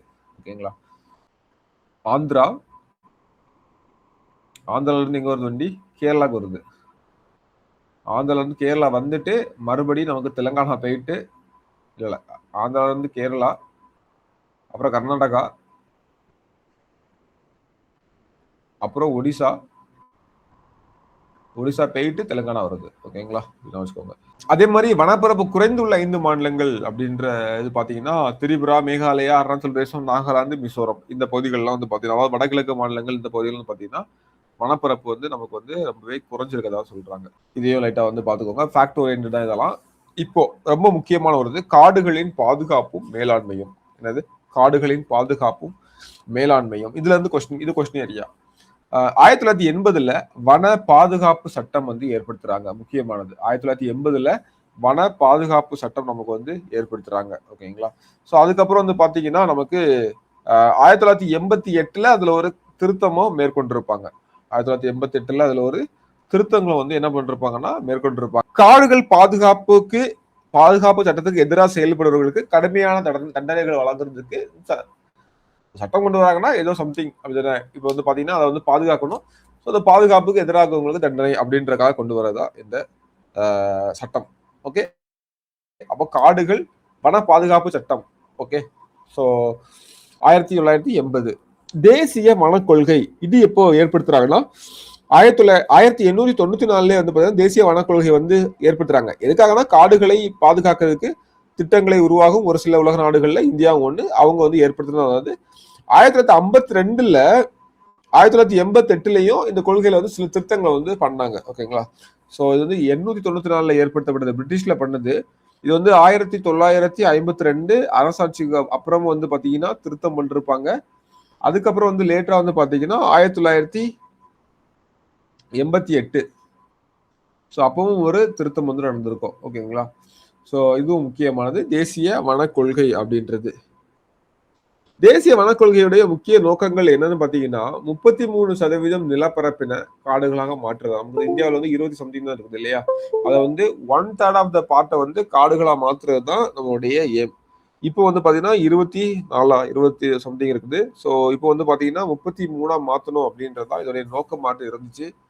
கண்டிப்பா குறைஞ்சிட்டு தான் போகுது. ஓகேங்களா, ஸோ காடுகள் ஏங்க தேவை, ஏன் வந்து இந்த காடுகளுக்கு முக்கியத்துவம் கொடுக்கணும், ஏன் பாதுகாக்கணும் அப்படின்னு பாத்தீங்கன்னா வணிகத்திற்கு பயன்படுது முக்கியம். ஸோ காடுகள் இருந்தாதான் மழை அப்படிதானே, மண்ணரிப்பு வந்து இருக்கும். கேட்கலாம்.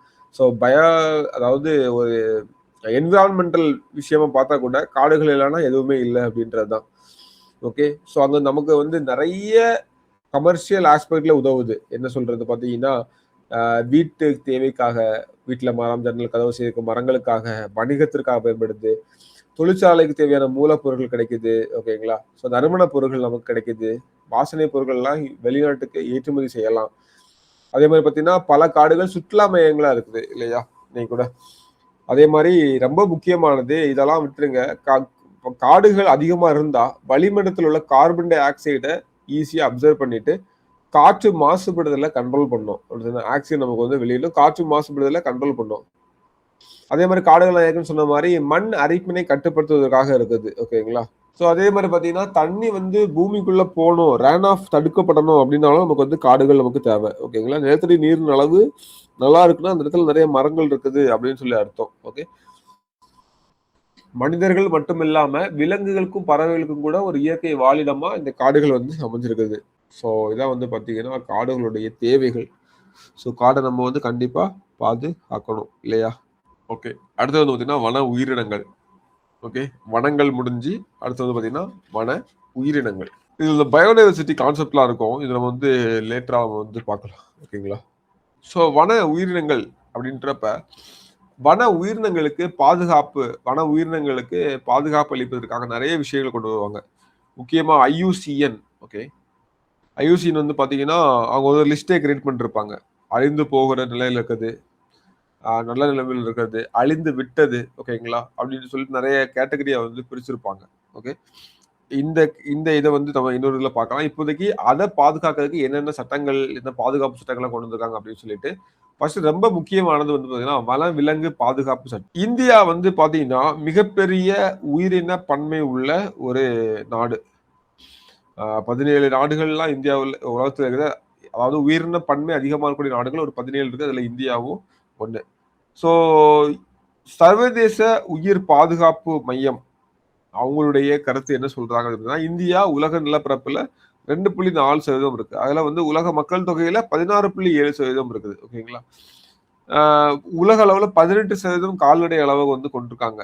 ஓகேங்களா, ஸோ அப்போ உலக அளவுல உயிரின பங்களிப்பு அப்படின்னு பாத்தீங்கன்னா வெறும் 8% தான். மக்கள் அதிகமா இருக்காங்க, இடம் பெருசா இருக்குது, உலக அளவுல கால்நடைகளவும் பயன் செய்யுது. ஆனா அதாவது உயிரின பன்மை அப்படின்னு பார்க்கும்போது நமக்கு வந்து கம்மியா இருக்குது. ஓகேங்களா, காடுகளுடைய எண்ணிக்கையோ கால்நடைகளுடைய எண்ணிக்கையில வந்து கம்மியா இருக்குது.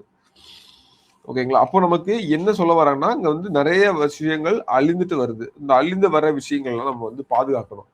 பாதுகாக்கணும்னா குறிப்பிட்ட சட்டங்களை ஏற்றி அதுக்கு முன்னுரிமை கொடுக்கணும். இதுக்காக தான் 1972ல இந்திய அரசால வனவிலங்குகளை பாதுகாக்கணும் அப்படின்றதுக்காக முதலா வனவிலங்கு பாதுகாப்பு சட்டம் வந்து கொண்டு வந்தாங்க. என்ன கொண்டு வந்தாங்க? வனவிலங்கு பாதுகாப்பு சட்டம் கொண்டு வந்தாங்க 1972ல. எதுக்காகன்னா சட்டவிரோதமாட்டு வேட்டையாடுறது, கடத்துறது, சட்டத்திற்கு புறம்பாக வனம் சார்ந்த பொருட்களின் வியாபாரங்களை கட்டுப்படுத்துறது, இது எல்லாமே நமக்கு வந்து பாத்தீங்கன்னா எனது இந்தியாவில் வன உயிரினங்களை பாதுகாக்கிறதுக்காக கொண்டு வரப்பட்ட சட்டம். இது ரொம்ப முக்கியமானது. வனவிலங்கு பாதுகாப்பு சட்டம் என்னது? வைல்ட் லைஃப் ப்ரொடெக்ஷன் ஆக்ட்னு சொல்லுவாங்க. Wild life protection act 1972. ஓகேங்களா? ஸோ நோக்கம் பார்த்தீங்கன்னா சட்டத்திற்கு விரோதமாக வேட்டையாடுதல், கடத்தல், சட்டத்துக்கு புறம்பாக வனம் சார்ந்த பொருட்களின் வியாபாரங்களை கட்டுப்படுத்துதல் ஆகியவை. ஓகே, இதுக்காக தேசிய வனவிலங்கு வாரியம் ஒன்று கொண்டு வராங்க. ஓகேங்களா? தேசிய வனவிலங்கு வாரியம் NBWL அப்படின்ற ஒரு விஷயம் வந்து கொண்டு வராங்க. இது எதுக்காகனா அகைன் வனவிலங்குகளை வந்து பாதுகாக்கிறதுக்காக தான். வனவிலங்குகளை பாதுகாக்கிறதுக்காக தான். ஸோ இது வந்து என்னன்னா national board for wild life, இதான் வந்து NBWL. நேஷனல் வாரியம்னா என்னது? போர்டு. நேஷனல் வாரியம் ஃபார் வனவிலங்கு, வைல்ட் லைஃப். ஓகே, ஸோ இது வந்து எதுக்காகனா அகைன் வனவிலங்குகளை பாதுகாக்கும் கொள்கைகளை வகுக்கிறதுக்காக ஒரு போர்டு ஒன்று ஃபார்ம் பண்றாங்க. அவ்வளவுதான். ஓகேங்களா? அடுத்து வந்து பாத்தீங்கன்னா தேசிய வனவிலங்கு செயல் திட்டம் அப்படின்ற ஒன்று 2002 to 2016 நமக்கு வந்து அது முதல் முறையா 2000. ஓகே, அதுக்கு முன்னாடி இதுல இயர் யாருக்குமே டவுட் வரலையா? எந்த இயர்னு பாத்தீங்கன்னா 2003 தான் பண்ணுவாங்க. எதை பேஸ் பண்ணினா இந்த 1972 போடப்பட்ட வைல்ட் லைஃப் ப்ரொடெக்ஷன் ஆக்ட், வனவிலங்கு பாதுகாப்பு சட்டத்தை பேஸ் பண்ணி நமக்கு வந்து இதை கொண்டு வந்திருப்பாங்க. ஃபைன். இப்போ வந்து பாத்தீங்கன்னா தேசிய வனவிலங்கு செயல் திட்டம் 2002 முதல் முறையா கொண்டு வந்திருப்பாங்க. வனவிலங்கை பாதுகாக்கிறதுக்கு மக்களுடைய பங்கு, அவர்களின் ஆதரவை வந்து வலியுறுத்துறதுக்காக நமக்கு வந்து பண்ணப்பட்டது தேசிய வனவிலங்கு செயல் திட்டம். முதல் முறையாக 2002 வந்து நடைமுறைப்படுத்தப்பட்டது. வனவிலங்குகளை பாதுகாக்க மக்களின் பங்கு மற்றும் அவர்களின் ஆதரவை வந்து வலியுறுத்துகிறது அப்படின்னு சொல்லிட்டு. ஓகேங்களா? பாதுகாக்கப்பட்ட பகுதிகள் அப்படின்ற ஒரு கான்செப்ட் இருக்கு. அதுக்கு முன்னாடி இதை சொல்லிடுறேன். ஸோ இப்போ வந்து பாத்தீங்கன்னா காடுகள், வனவிலங்குகள் குறித்த பட்டியலை வந்து அரசியலமைப்பு சட்டம் வந்து எதுல வச்சிருக்காங்கன்னா பொதுப்பட்டியல வச்சிருக்காங்க. அதாவது மத்திய அரசுக்கும் மாநில அரசுக்கும் ரெண்டுக்குமே உரிமை இருக்கு அப்படின்னு சொல்லிட்டு பொதுப்பட்டியல் இருக்குது. தெரியும் இல்லையா? ஞாபகம் வச்சுக்கோங்க. ஸோ அப்போ காடுகள் வந்து எதுல வருது? அதாவது காடுகள், வன உயிரினங்கள் எல்லாமே நமக்கு வந்து பாத்தீங்கன்னா வைல்ட் லைஃப் எல்லாமே நமக்கு வந்து பாத்தீங்கன்னா எந்த கேட்டகரிக்குள்ள வருது? பொதுப்பட்டியல். மத்திய பட்டியல் இல்ல, மானிய பட்டியல் இல்ல, பொதுப்பட்டியல் கீழே வருது. அதாவது 2 பேருமே அதுல வந்து சட்டங்களை இயற்றுறதுக்கோ பண்ணதுக்கோ முடியும். ஆனா ஒன்ஸ் ஸ்டேட் கவர்மெண்ட் சட்டம் ஏற்றி சென்ட்ரல் கவர்மெண்ட் அதே கான்செப்ட்ல சட்டம் ஏற்றினாங்கன்னா அதுதான் சொல்லும் அப்படின்ற மாதிரி ஆயிரும். ஓகேங்களா? அதே கான்செப்ட்ல அதே அதே அதே இதுல நீங்க சிங்கத்துக்கு ஒரு சட்டம் போட்டுறீங்க, அவங்க வந்து சிங்கத்துக்கு இன்னொரு சட்டம் போட்டாங்கன்னா அதுதான் சொல்லும் அப்படின்ற மாதிரி ஆயிரும். ஸோ பொதுப்பட்டியல் இருக்கிறதுக்கான நோக்கம் வந்து மத்திய அரசுக்கும் பொறுப்பு இருக்கு, மாநில அரசுக்கும் பொறுப்பு இருக்கு அப்படின்றது. சிறப்பு திட்டங்கள் சில வகுக்கிறாங்க அழியும் நிலையில உள்ள விலங்குகளை பாதுகாக்கிறதுக்காக. இந்தியாவில் இப்படி வந்து அழிவு நிலையில் உள்ள விலங்குகளை பாதுகாக்கிறதுக்காக பாதுகாக்கப்பட்ட பகுதிகள் அப்படின்னு வச்சுக்கிறாங்க. ஓகேங்களா? அதாவது பாதுகாக்கப்பட்ட பகுதிகள்னா அங்க மனித நடமாட்டம் வந்து மிக குறைந்ததா இருக்கும். வனத்தில் காடுகளில் உள்ள வளங்களை வந்து சுரண்டுறது அதெல்லாம் கட்டுப்படுத்தப்பட்டதா இருக்கும். ஓகேங்களா? ரொம்ப லிமிட்டட் மேனோடைய இது வந்து ரொம்ப லிமிட்டடா இருக்கும் அப்படின்ற மாதிரி இருக்கும். இதுல வந்து பாத்தீங்கன்னா 4 பகுதியா வந்து வகைப்படுத்தப்பட்டிருக்குது ஆக்சுவலா. இதெல்லாம் தேசிய பூங்காக்கள், வனவிலங்கு சரணாலயங்கள், பாதுகாக்கப்பட்ட காடுகள், சமுதாய காடுகள் அப்படின்னு சொல்லிட்டு 4 வகையா நமக்கு வந்து பண்ணிருக்காங்க. ஓகே, இல்ல தேசிய பூங்காக்கள் அப்படின்னா நேஷனல் பார்க் அப்படின்னு சொல்லுவாங்க. இந்தியாவில் வந்து 103 தேசிய பூங்காக்கள் இருக்கு. ஓகேங்களா? முக்கியமான தேசிய பூங்காக்கள் மட்டும் நம்ம வந்து பார்ப்போம். வனவிலங்கு சரணாலயங்கள் 537 இருக்குது, பாதுகாக்கப்பட்ட காடுகள் 67 இருக்குது, சமுதாய காடுகள் வந்து கம்யூனல் ஃபாரஸ்ட் 26 இருக்குது. ஓகேங்களா? அப்போ மொத்தமா பாதுகாக்கப்பட்டது பாத்தீங்கன்னா 733 இருக்குது. ஓகே, ஸோ பரப்பளவுலாம் நம்ம வந்து ஞாபகம் வச்சுக்க முடியாது, இது மட்டும் ஞாபகம் வச்சுக்கோங்க. ஓகேங்களா? இப்ப தேசிய பூங்காக்கள் அப்படின்னா என்ன? நேஷனல் பார்க்ஸ் அப்படின்னு சொல்லுவாங்க. நேஷனல் பார்க்ஸ் இந்தியாவில் உள்ள தேசிய பூங்காக்கள் இயற்கையை பாதுகாக்கும் சர்வதேச சங்கம். அவங்களுடைய இயற்கை பாதுகாப்பு சர்வதேச சங்கம், அதாவது IUCN. ஓகேங்களா? அவங்களுடைய தர பாதுகாப்பு பகுதியில இருக்குது. தேசிய பூங்காக்கள் அப்படின்றது ஃபர்ஸ்ட் என்னன்னா, இப்போ வந்து காடுகள் இருக்குது, நிறைய வகையான காடுகள் இருக்குது. அந்த காடுகள் இருக்கட்டும். ஓகேங்களா? அதுல ஒரு குறிப்பிட்ட பகுதியில அதிக வகையிலான ஓகேங்களா எண்ணிக்கையில விலங்குகள் மற்றும் தாவரங்களை கொண்டிருக்கக்கூடிய ஒரு பகுதியை தான் நேஷனல் பார்க் அப்படின்னு சொல்லிட்டு அனௌன்ஸ் பண்ணிருப்பாங்க. இதான் வந்து தேசிய பூங்காக்கள். ஓகேங்களா? ஸோ இங்க வந்து பாத்தீங்கன்னா ஒன்ஸ் அதை வந்து நேஷனல் பார்க்னு அனௌன்ஸ் பண்ணிட்டாங்கன்னா அங்க வந்து மேய்ச்சல் பண்ண முடியாது. ஓகேங்களா? அந்த ஏரியாவுக்குள்ள மேய்ச்சல் பண்றதுக்காக போக முடியாது. அதே மாரி பார்த்தீங்கன்னா, வேட்டையாடுதல் வந்து பண்ண முடியாது. காடுகள அழிக்க முடியாது. விவசாயம் செய்ய முடியாது. அது ஒரு பாதுகாக்கப்பட்ட பகுதி. ஓகேங்களா? இது வந்து பாதுகாக்கப்பட்ட பகுதி. அவங்க 4 பகுதியா பிரிச்சிருக்காங்க. அதுல ஒண்ணு நேஷனல் பார்க் அப்படின்றது. ஓகேவா? ஸோ அப்போ வந்து ஆட்டோமேட்டிக்கா அங்க என்ன இருக்குன்னா, அதிக எண்ணிக்கையிலான விலங்குகள், தாவரங்கள அது உங்க தன்னகத்தே கொண்டுள்ளது அப்படின்றது தான் நமக்கு வந்து தேசிய பூங்காக்கள் அப்படின்றது. ஸோ மனித நடமாட்டம். அப்ப என்ன மேய்ச்சல், வேட்டையாடுதல், காடுகளை அழித்தல், விவசாயம், மனித நடமாட்டம் இதெல்லாம் தடை செய்யப்பட்டிருக்கும். ஓகேங்களா? ஸோ இந்தியாவுடைய முதல் தேசிய பூங்கா எதுன்னு பார்த்தீங்கன்னா, ஹெய்லி தேசிய பூங்கா. எங்க இருக்குன்னா, உத்தரகாண்ட்ல இருக்குது. இந்தியாவுடைய முதல் தேசிய பூங்கா வந்து பார்த்தீங்கன்னா, 1936ல உருவாக்கப்பட்ட ஹெய்லி தேசிய பூங்கா. இதோட பேர் இப்போ வந்து ஜிம் கார்பெட் நேஷனல் பார்க் அப்படின்னு சொல்லிட்டு பேர் மாத்திட்டாங்க. என்னன்னு மாத்திட்டாங்க? ஜிம் கார்பெட் நேஷனல் பார்க் அப்படின்னு பேர் மாத்திட்டாங்க. எங்க இருக்குது? உத்தரகாண்ட்ல இருக்குது. ரொம்ப முக்கியமானது. ஸோ ஃபர்ஸ்ட் இதோட பேர் வந்து ஹெய்லி, உத்தரகாண்ட்ல இருக்குது. இப்போ வந்து ஜிம் கார்பெட் நேஷனல் பார்க் அப்படின்னு சொல்லிட்டு பேர் மாத்திட்டாங்க.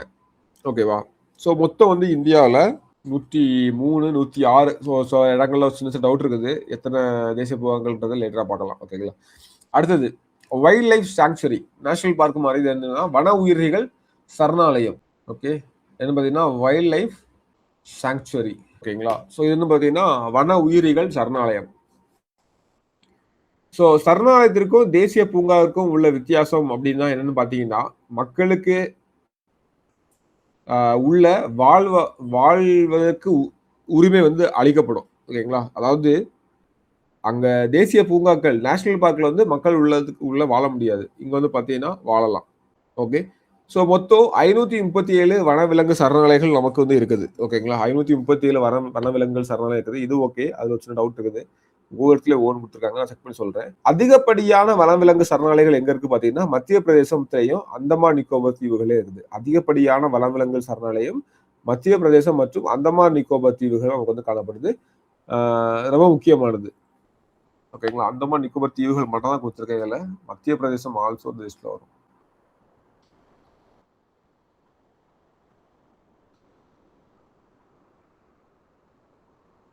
ஓகேவா?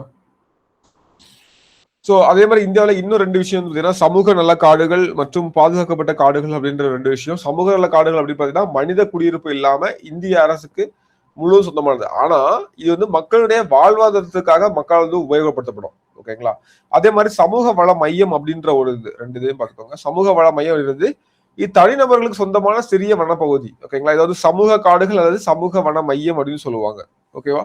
ஸோ நாலுமே புரிஞ்சுச்சா? நாளை நான் வந்து ஷார்ட்டா சொல்றேன். இங்க பாக்குறதெல்லாம் தேசிய பூங்காக்கள் அப்படின்றது நம்ம வந்து பாத்தீங்கன்னா, அதாவது புவியில அதாவது பூமியில எங்க ஒரு இடத்துல அதிகமான தாவரங்கள், அதிகமான விலங்குகள் யூனிக்கா வாழ்ந்துட்டு இருக்காங்க அப்படின்னா, அந்த ஏரியாவை கவர் பண்ணி தேசிய பூங்காவா அறிவிச்சிருப்பாங்க. அறிவிச்சிட்டாங்கன்னா அங்க வந்து மனித நடமாட்டம் முற்றிலும் தடை செய்யப்பட்டிருக்கும். வேட்டையாடுதல், மேய்ச்சல் பண்ணுதல், காடுகள் அழிக்கிறது எதுவுமே பண்ண முடியாது. ஸோ ரொம்ப ஸ்ட்ரிக்டா இருக்கும். வனவிலங்குகள் சரணாலயம் வந்து பாத்தீங்கன்னா இன்னும் ஒரு பெரிய ஏரியா கிட்டத்தட்ட அதே மாதிரி தான். ஆனா சில இதுல மனிதர்களுக்கு அலோடு உண்டு. ஓகேங்களா? ஸோ சில விஷயங்கள் ஒரு குறிப்பிட்ட இடம் வரை பண்றதுக்கு அலோவ் உண்டு. அதான் வந்து வைல்ட் லைஃப் சாங்சுரி. அதே மாதிரி பாத்தீங்கன்னா, பாதுகாக்கப்பட்ட காடுகள் அப்படின்னு சொல்றப்ப நமக்கு வந்து இந்த 2மே வந்துரும். பாதுகாக்கப்பட்ட காடுகள் நமக்கு வந்து என்னெல்லாம் வரும்னு பாத்தீங்கன்னா, இந்திய வன பாதுகாப்பு மையம் மற்றும் சமூக நல காடுகள் 2மே இதுல வந்துரும். பாதுகாக்கப்பட்ட காடுகள்ல அதாவது சரணாலயத்துக்கும் தேசிய பூங்கா நேஷனல் பார்க்குக்கும் இடைப்பட்ட பகுதி மாதிரி. ஓகேங்களா? ஸோ கொஞ்சம் இது வந்து பாத்தீங்கன்னா மனித குடியிருப்பு இல்லாத பகுதி, அரசாங்கத்துக்கு சொந்தமான பகுதி தானா அந்த மாதிரி இருக்கும். அதே இது சமுதாய காடுகள் அப்படின்னா தனிநபர்களுக்கு சொந்தமான ஒரு சின்ன வனப்பகுதி. ஓகேங்களா? ஸோ அதான் வந்து சமுதாய காடுகள் அப்படின்னு சொல்றது. ஓகேங்களா? சமுதாய காடுகள் நிறைய வளர்க்கணும்னு சொல்லுவாங்க இல்லையா? ஸோ இதான் இதுக்குள்ளேயே வித்தியாசம். ஓகேங்களா? ஓகே, நம்ம கண்டினியூ பண்ணலாம்.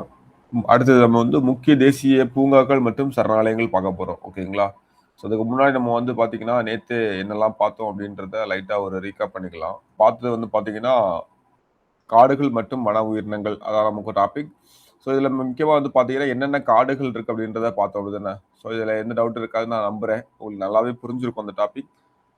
நிலநடுக்கோட்டு காடுகள், அதாவது நிலநடுக்கோட்டு எவர்கிரீன் ஃபாரஸ்ட், பசுமை மர காடுகள், வெப்பமண்டல பசுமை மர காடுகள், வெப்பமண்டல பருவக்காற்று காடுகள், ஊசி இலை காடுகள், இதெல்லாம் உங்களுக்கு புரிஞ்சிருக்கும். அதுக்கப்புறம் அப்படியே வந்து பார்த்தீங்கன்னா, கீழே முட்புதர் காடுகள். ஓகேங்களா? கிட்டத்தட்ட பாலைவனம் மாரி இருக்கும்.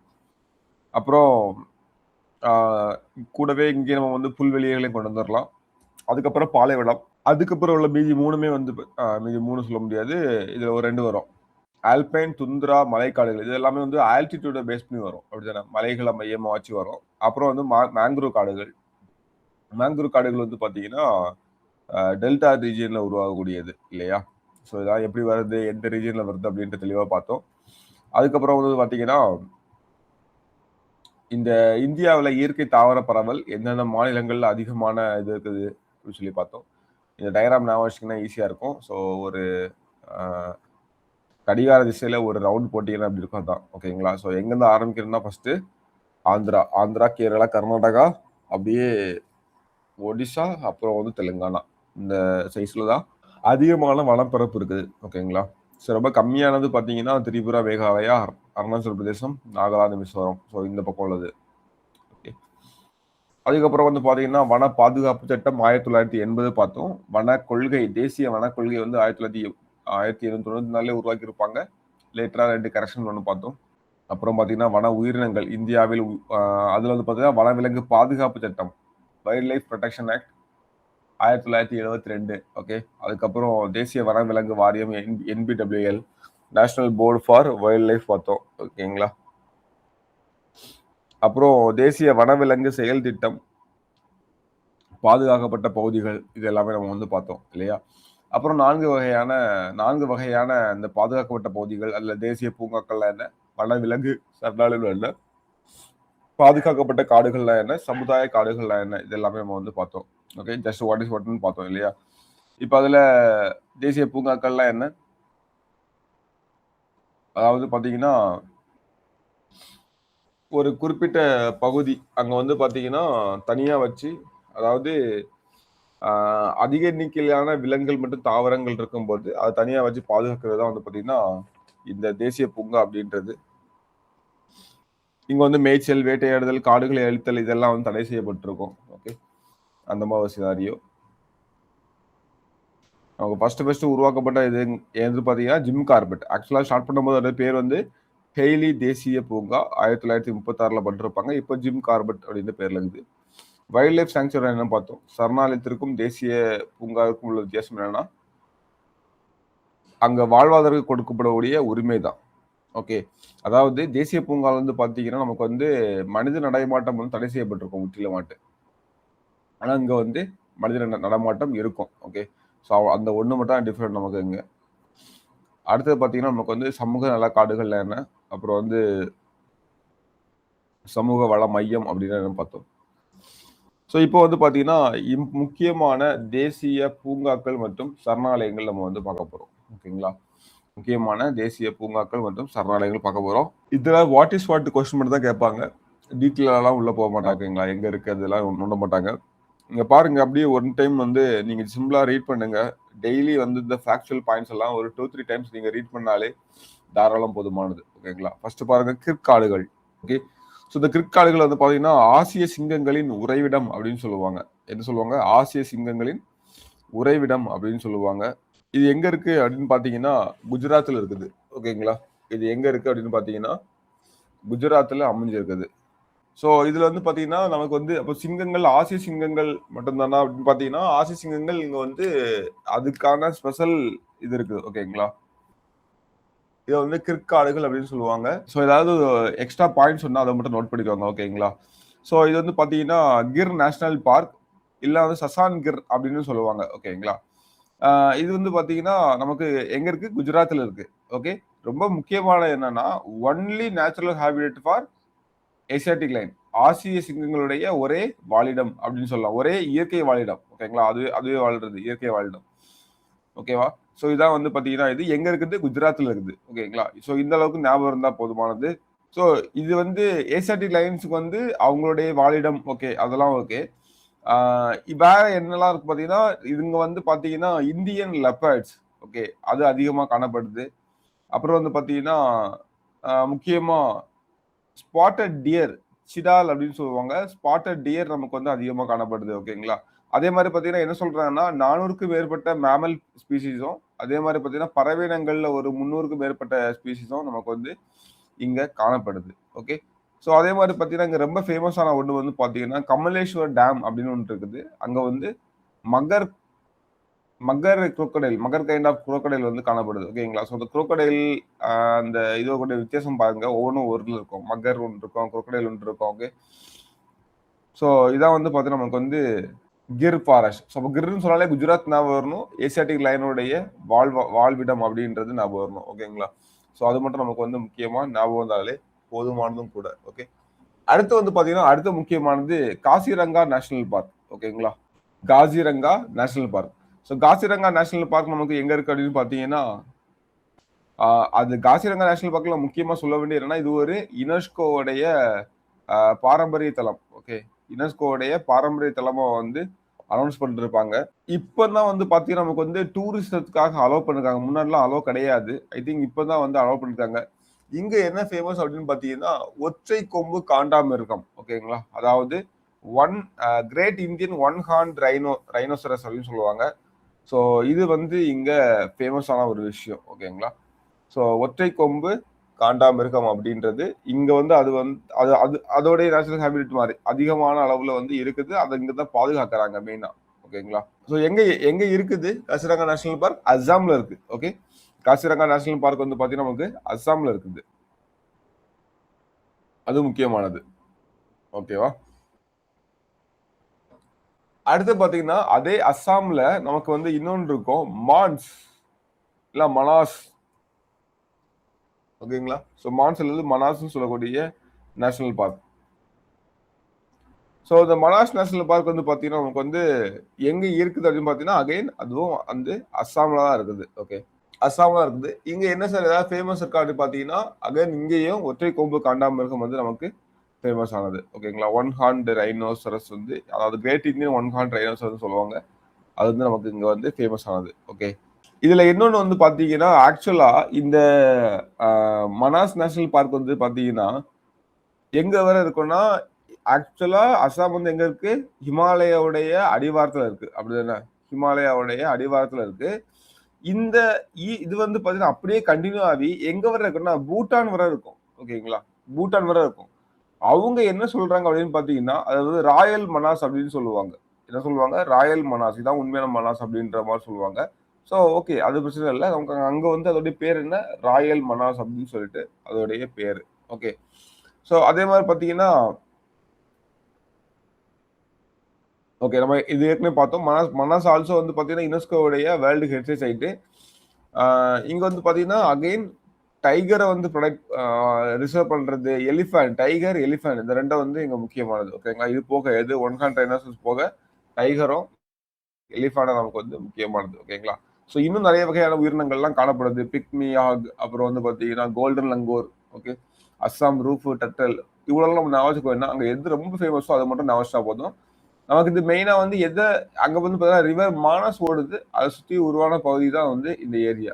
ஃபியூச்சர்ல வாய்ப்பு கிடைச்சா விசிட் பண்ணி பாருங்க. ஓகேங்களா? அடுத்து வந்து பாத்தீங்கன்னா கானா கிலாடியோ. ஓகேங்களா? அதாவது கிலாடியோ கானா நேஷனல் பார்க் அப்படின்னு சொல்லுவாங்க. ஆக்சுவலா இது வந்து ஒரு பறவைகள் சரணாலயம். ஸோ கிலாடியோ கானா நேஷனல் பார்க்.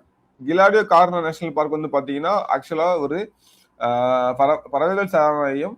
இது ஆக்சுவலா இதுக்கு முன்னாடி பேர் என்ன? Bharatpur bird sanctuary. ஓகேங்களா? பரத்பூர் பறவைகள் சரணாலயம் அப்படின்றது அதோடைய பேரு. இது வந்து நமக்கு எங்க இருக்கு அப்படின்னு பாத்தீங்கன்னா பரத்பூர்ல ராஜஸ்தான்ல இருக்குது. ஓகேங்களா? பரத்பூர் மாவட்டத்துல ராஜஸ்தான்ல இருக்குது. ஓகே. இது வந்து இன்னும் ஒரு ஸ்பெஷல் இதுல பாத்தீங்கன்னா இது வந்து வெட்லேண்ட். ஓகேங்களா? வெட்லேண்ட் அப்படின்னு சொல்லுவாங்க. அதாவது வெட்லேண்ட் அப்படின்னா ஈர நிலம். எப்போன்னா 1956 எஸ்டாப்ளிஷ் பண்ணிருக்காங்க. ஸோ கொஞ்சம் கம்மியா நடந்தாங்க. ஒரு 29 ஸ்கொயர் கிலோமீட்டர் உள்ளதுதான். ஓகேங்களா? ஸோ மெயினா இது வந்து பாத்தீங்கன்னா பறவைகள் சரணாலயம். இங்க வந்து பறவைகள்லாம் நிறையவே சைபீரியால இருந்து சைனால இருந்து யூரோப்ல இருந்து ஓகேங்களா? ஸோ அங்க இருந்தெல்லாம் மைக்ரேட் ஆகி வரக்கூடிய பறவைகள் வந்து தங்குற இடமா இருக்கும். எக்ஸாம்பிளுக்கு சைபீரியன் கிரேன். ஓகே. அது வந்து அதிகமா வந்து வர்றது. ஓகே. இதுதான் வந்து நமக்கு இங்க முக்கியமானது.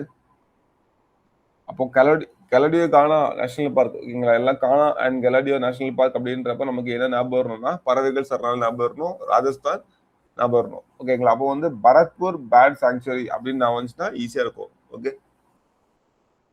அப்புறம் வந்து பாத்தீங்கன்னா சந்திர பிரபா சரணாலயம். ஓகேங்களா? இது வந்து பாத்தீங்கன்னா சந்திரபிரபா வந்து ஏசியாட்டிக் லைன்ஸோடைய இரண்டாவது வாழிடம் அப்படின்னு சொல்லுவாங்க. ஓகேங்களா? Chandraprabha wild life sanctuary.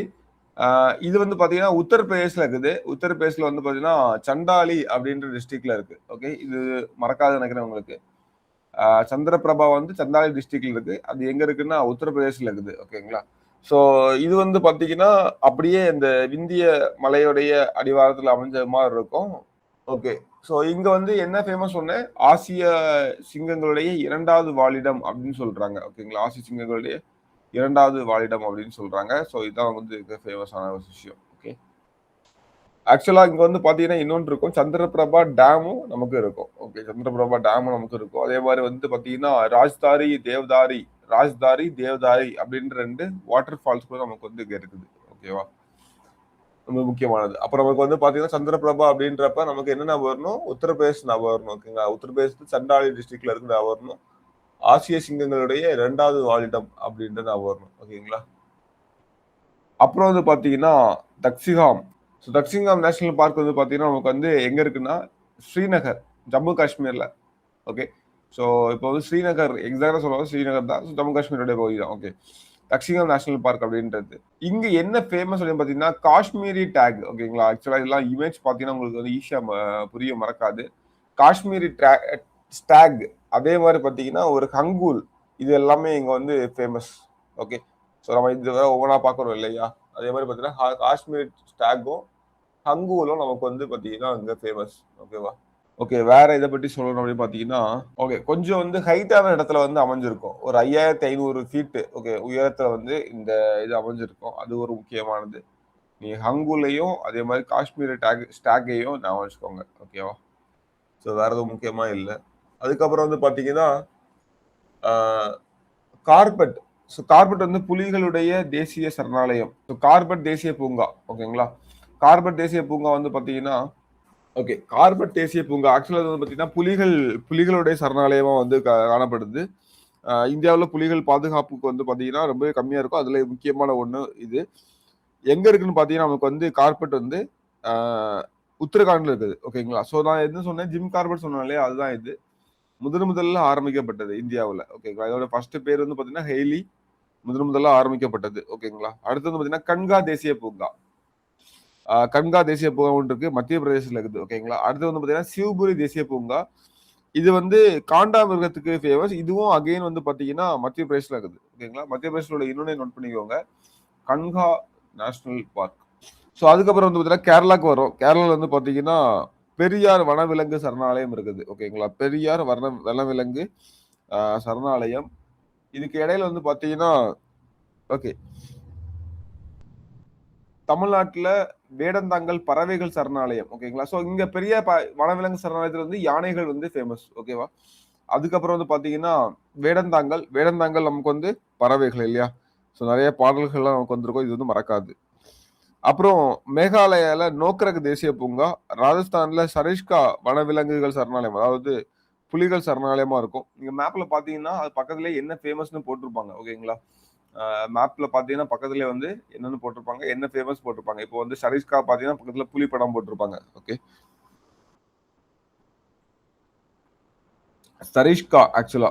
சரிஷ்கா தேசிய பூங்கா, சரிஷ்கா. ஓகேங்களா? நோக்ரக் வந்து மேகாலயா, வேடந்தாங்கல். ஓகே.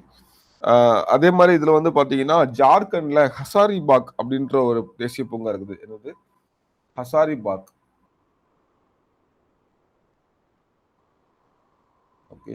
ஸோ இது ஒரு முக்கியமானது. எங்க இருந்ததுன்னா ஜார்க்கண்ட். ஓகே. ஸோ பரத்பூர் நம்ம ஆல்ரெடி பார்த்தோம். பரத்பூர் வந்து பார்த்தீங்கன்னா தேசிய பூங்கா, மெயினா பறவைகள் சரணாலயம் இல்லையா? ராஜஸ்தான்ல பறவைகள் சரணாலயம். ஓகே. அடுத்தது நம்தபா தேசிய பூங்கா. நம்தபா வந்து பார்த்தீங்கன்னா எங்க இருக்கும்? அருணாச்சல் பிரதேஷ். ஓகேங்களா? அதுக்கப்புறம் வந்து கெய்புல் லம்ஜோ. ஓகேங்களா? கெய்புல் லம்ஜா. ஓகேங்களா? இது வந்து முக்கியமானது, ரொம்ப ரொம்ப முக்கியமானது. மிதக்கும் தேசிய பூங்கா. ஓகேங்களா? ஸோ அதோடைய ஒரு ஃபியூச்சர் வந்து பார்த்தீங்கன்னா தண்ணியில மிதந்துட்டு இருக்க மாதிரி இருக்கும். ஸோ அதோடைய கதை பின்னாடி பார்ப்போம். எப்படி அது வந்து மிதக்கும் அப்படின்ற மாதிரி ஆச்சு அப்படின்னு சொல்லிட்டு. இங்க வந்து பாத்தீங்கன்னா ஒரு டீர் ஃபேமஸ்ங்க. சாம்பார் டீர் நினைக்கிறேன். ஓகேவா? ஆமா, சாம்பார் டீர் தான் நினைக்கிறேன். அது வந்து ஃபேமஸ். அதோடைய கொம்பு வந்து ரொம்ப வித்தியாசமா இருக்கும். அது வந்து பாத்தீங்கன்னா டான்சிங் டியர்னு சொல்லுவாங்க. ஓகேங்களா? ஏன்னா அது வந்து இந்த மிதக்கும் பூங்கால இருக்கு இல்லையா, ஸோ அந்த இடம் வந்து பார்த்தீங்கன்னா தண்ணியில மிதக்கும் போது அது ஒரு சின்ன ஷேக் இருக்கும். ஓகேங்களா? அதனால அதுவும் வந்து ஆடிட்டு இருக்க மாரியே இருக்கும் அது பார்க்க. ஸோ அதனால அது வந்து டான்சிங் டியர்ன்னு சொல்லுவாங்க. வேற ஒரு காரணமும் இல்ல. அது டான்ஸ்லாம் ஆடாது. ஆக்சுவலா அது மிதக்கிறதுனால அந்த இடங்கள் வந்து லைட்டா ஒரு சின்ன ஷேக் இருக்கிறதுனால அதுங்க வந்து பார்க்க நமக்கு டான்ஸ் ஆடுற மாரி இருக்கும். அதனால அந்த பேர் சொல்லுவாங்க. ஓகேங்களா? அதோட உண்மையான பேர் வந்து சாம்பாடி தான் நினைக்கிறேன். செக் பண்ணிக்கலாம். அதுக்கப்புறம் பாருங்க பெட்வா புலிகள் திட்டம். இது ஒரு முக்கியமானது. ஓகேங்களா? பீகார்ல இருக்குது. பெத்வா ஓகேங்களா? அதுல வந்து பெத்வா புலிகள் திட்டம். அதுக்கப்புறம் பாருங்க சத்தியமங்கலம் புலிகள் காப்பகம். இது வந்து பாத்தீங்கன்னா தமிழ்நாடு. சிம்லிபால் தேசிய பூங்கா ஒடிஷா. ஓகே. இது பாத்தீங்கன்னா கர்நாடகாவுல நாகர்கோல், தமிழ்நாட்டுல அகைன் முதுமலை சரணாலயம், கர்நாடகா தமிழ்நாடு எல்லையில பந்திப்பூர் சரணாலயம் இருக்குது. ரொம்ப முக்கியமானது இந்த ரான் ஆஃப் கட்ச்ல வந்து ரான் ஆஃப் கட்ச் குஜராத்ல வந்து பாத்தீங்கன்னா வன கழுதைகள் சரணாலயம் இருக்கும். ஓகேங்களா? ஸோ எல்லாமே நமக்கு மேப்ல பாத்தீங்கன்னா பக்கத்துல இந்த இமேஜோட தான் போட்டிருப்பாங்க. ஸோ இந்த மேப் எடுத்து கண்டிப்பா பாருங்க. மேப் கையில வச்சுக்கோங்க. ஜியோகிராஃபி கிளாஸ் மேப் இல்லாம வரையக்கூடாது. ஓகே. ஸோ அப்போ பிதகர்ணிகா தேசிய பூங்கா ஒடிசா அகைன் பிதகர்ணிகா தேசிய பூங்கா, சுந்தரவன தேசிய பூங்கா எங்க இருக்குது? மேற்கு வங்காளம். இதெல்லாம் தெரியும் இல்லையா? ஓகே. இதெல்லாம் வந்து பார்த்தீங்கன்னா பக்கா ஃபேக்ட்ரி தான். ஒரு 2, 3 டைம் நமக்கு வந்து வாஸ்து பார்த்துக்கோங்க. ஈஸியா ஞாபகம் இருக்கும். ஸோ அடுத்து வந்து பார்த்தீங்கன்னா உயிர்கோள வள மையம். ஓகே.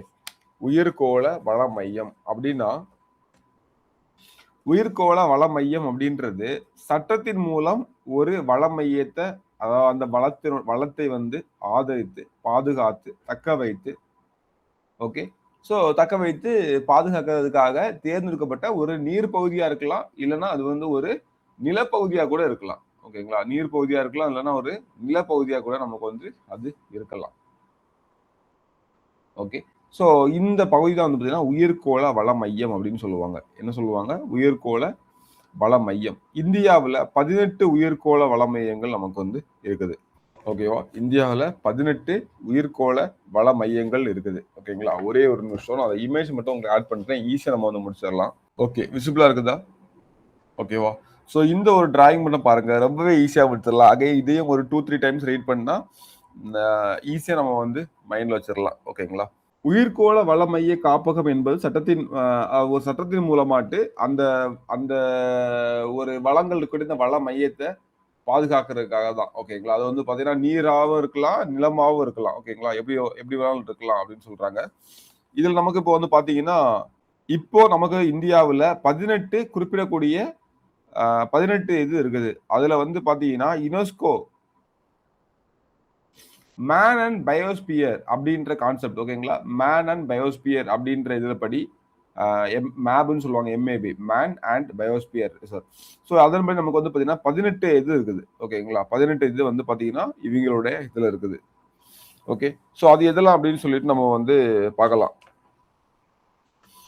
பார்த்தீங்கன்னா இங்கே பாருங்க இங்கே ரெட் கலர்ல போட்டுருக்கு இல்லையா இது எல்லாமே 1 2 3 4 5 6 7 8 9 10 11 12 13 14 15 16 17 18 ஓகேங்களா ஸோ கீழே இருந்தே வாங்க நீங்க கிரேட் நிக்கோபார் ஓகேங்களா அந்தமான் நிக்கோபார்ல பார்த்தீங்கன்னா கிரேட் நிக்கோபார் அப்படின்றது ஓகே இது வந்து பாத்தீங்கன்னா அந்தமான் நிக்கோபின் தீவுடைய தெற்கு பகுதி ஓகே தெற்கு பகுதியில் வந்து அமைஞ்சிருக்குது இது ரொம்பவே பெரிய இல்ல இது ஆமா மொத்தமா ஒரு 885 சம்திங் வரும் நினைக்கிறேன் அது தவிர நமக்கு ஸோ அந்தமான் நிக்கோபார் தீவுடைய தெற்கு பகுதியில் அமைஞ்சிருக்கிறது தான் இந்த கிரேட் நிக்கோபார் ஸோ இதுதான் வந்து பாத்தீங்கன்னா அதுக்கப்புறம் பாத்தீங்கன்னா கல்ஃப் ஆஃப் மன்னார் ஓகே அப்புறம் என்னது கல்ஃப் ஆஃப் மன்னார் மன்னார் வளைகுடா வந்து பாத்தீங்கன்னா இந்தியாவுக்கும் ஸ்ரீலங்காவுக்கும் இடையே உள்ள பகுதி தான் நமக்கு வந்து மன்னார் வளைகுடா ஸோ இதுவும் நமக்கு வந்து பயோஸ்பியர் ரிசர்வ் தான் ஓகேங்களா அதுக்கப்புறம் வந்து பாத்தீங்கன்னா நமக்கு ஸோ இப்போ வந்து தமிழ்நாட்டில் பார்த்துருவோம் அகஸ்தியர் மலை நீலகிரி இது ரெண்டுமே வரும் நீலகிரி வந்து பாத்தீங்கன்னா வயநாட்டுடைய ஒரு பகுதி கேரளா இது எல்லாமே கேரளா கர்நாடகா தமிழ்நாடு இதோட பார்டர்லாம் இருக்கும் ஓகேங்களா ஸோ நம்ம தமிழ்நாடுன்னு வச்சுப்போம் இப்போதைக்கு இது வந்து பாத்தீங்கன்னா நாகர்கோல் பந்திப்பூர் முதுமலை நிலாம்பூர் சிறுவாணி ஓகேங்களா அதாவது தமிழ்நாடு கேரளா கர்நாடகா இந்த பார்டர்ல நமக்கு வந்து அமைஞ்சிருக்குது நீலகிரி அகஸ்தியர் மலை பாத்தீங்கன்னா சாரி அகஸ்தியர் மலை கேரளா ஆமா இதுவும் வந்து பார்டர் தான் ஓகேங்களா ஸோ அகஸ்தியர் மலை நமக்கு அப்போ இங்க வந்து பாத்தீங்கன்னா நமக்கு எதெல்லாம் நமக்குன்னா கல்ஃப் ஆஃப் மன்னார் வளைகுடா அகஸ்தியர் மலை அப்புறம் வந்து நீலகிரி ஓகேங்களா ஸோ இந்த மூணு நமக்கு வந்து மெயினா வச்சுக்கலாம் அடுத்து அப்படியே வந்து நீங்க எங்க வரலாம்னா ஆந்திர பிரதேஷ்க்கு வரலாம் ஆந்திர பிரதேஷ் வந்தீங்கன்னா அங்க வந்து சேஷா சைலம் இருக்கும் ஓகேங்களா ஆந்திர பிரதேஷ்ல என்ன இருக்குது சேஷா சைலம். ஓகே, ஸ்ரீ சைலம் சொல்லுவாங்க, இல்லைன்னா சேஷா சைலம் சொல்லுவாங்க. சேஷா சைலம் அப்படின்னு சொல்லுவாங்க. ஸோ இது வந்து பார்த்தீங்கன்னா ஆந்திர பிரதேஷ்ல இருக்குது. ஓகேங்களா? ஸோ அப்போ 4 பார்த்தாச்சு. 4 அந்தமான் நிக்கோபர்னா 5 பார்த்தாச்சு. கரெக்டா? இப்போ அப்படியே மேல வந்தீங்கன்னா இந்த ஏரியா கவர் பண்ணுவோம். ஓகேங்களா? ஸோ இதை லாஸ்ட் கவர் பண்ணுவோம். மேல நார்த்ல வந்து பாத்தீங்கன்னா 2 ஒன்னு வந்து கோல்ட் டெசர்ட், இன்னொன்னு நந்தா தேவி. ஓகேங்களா? ஒன்னு வந்து கோல்ட் டெசர்ட், இன்னொன்னு வந்து நந்தா தேவி அப்படின்றது. ஸோ ஓகே, கோல்ட் டெசர்ட் ஆக்சுவலா எங்க இருக்கு பாத்தீங்கன்னா நமக்கு ஹிமாச்சல் பிரதேஷ்ல இருக்கும். ஓகேங்களா? அதே மாதிரி நந்தா தேவி அப்படின்னு பாத்தீங்கன்னா நந்தா தேவியும் அகைன் நமக்கு வந்து உத்தரகாண்ட்ல இருக்கும். ஓகேங்களா? நந்தா தேவி நேஷனல் பார்க்கும் கூட. ஓகே, நந்தா தேவி நமக்கு வந்து எங்க இருக்கும் பாத்தீங்கன்னா உத்தரகாண்ட்ல இருக்கும். ஓகேவா? ஸோ அடுத்தது இப்போ எத்தனை எத்தனை முடிஞ்சு கீழே வந்து அதாவது ஈஸியாக வச்சுக்கலாம். நமக்கு வந்து பாத்தீங்கன்னா தமிழ்நாட்டில் கல்ஃப் ஆஃப் மன்னார், அகஸ்தியர் மலை, நீலகிரி, ஆந்திராவில் வந்து பாத்தீங்கன்னா நமக்கு வந்து சேஷாசைலம், அப்புறம் வந்து அப்படி கீழே வந்து பாத்தீங்கன்னா அந்தமான் நிக்கோபார்ல கிரேட் நிக்கோபார், அப்புறம் அப்படி மேலே போனீங்கன்னா ஹிமாச்சல், உத்தரகாண்ட். ஹிமாச்சல் வந்து பாத்தீங்கன்னா நமக்கு வந்து கோல்ட் டெசர்ட், உத்தரகாண்ட்ல வந்து நமக்கு வந்து பாத்தீங்கன்னா நந்தா தேவி நேஷனல் பயோஸ்பியர் ரிசர்வ். ஓகேங்களா? ஸோ இப்போ வந்து எத்தனை முடிஞ்சு நமக்கு 7 முடிஞ்சாச்சு. இன்னும் 11 தான். அதை ஈஸியாக நான் வச்சிடலாம். ஓகேங்களா? இப்போ என்ன பண்ணணும்னா இந்த 7 சிஸ்டர் ஸ்டேட்ல உள்ளதை கவர் பண்ணணும். ஓகேங்களா? இதுல ஃபர்ஸ்ட் வந்து பாத்தீங்கன்னா இங்க இங்க வந்து பாத்தீங்கன்னா திகாங் திபாங் அப்படின்றது. ஓகேங்களா? என்னது திகாங் திபாங் எங்க இருக்குன்னா அருணாச்சல் பிரதேஷ்ல இருக்குது. ஓகே ஓகே, ஸோ இப்போ நம்ம வந்து பாத்தீங்கன்னா அந்த 7 சிஸ்டர்ல உள்ளதை நம்ம வந்து பாத்துடலாம். 7 சிஸ்டர் ஸ்டேட்ல உள்ளது ஃபர்ஸ்ட் வந்து பாத்தீங்கன்னா அருணாச்சல் பிரதேஷ்ல திகாங் திபாங். ஓகேங்களா? அருணாச்சல் பிரதேஷ்ல நமக்கு என்ன இருக்குது?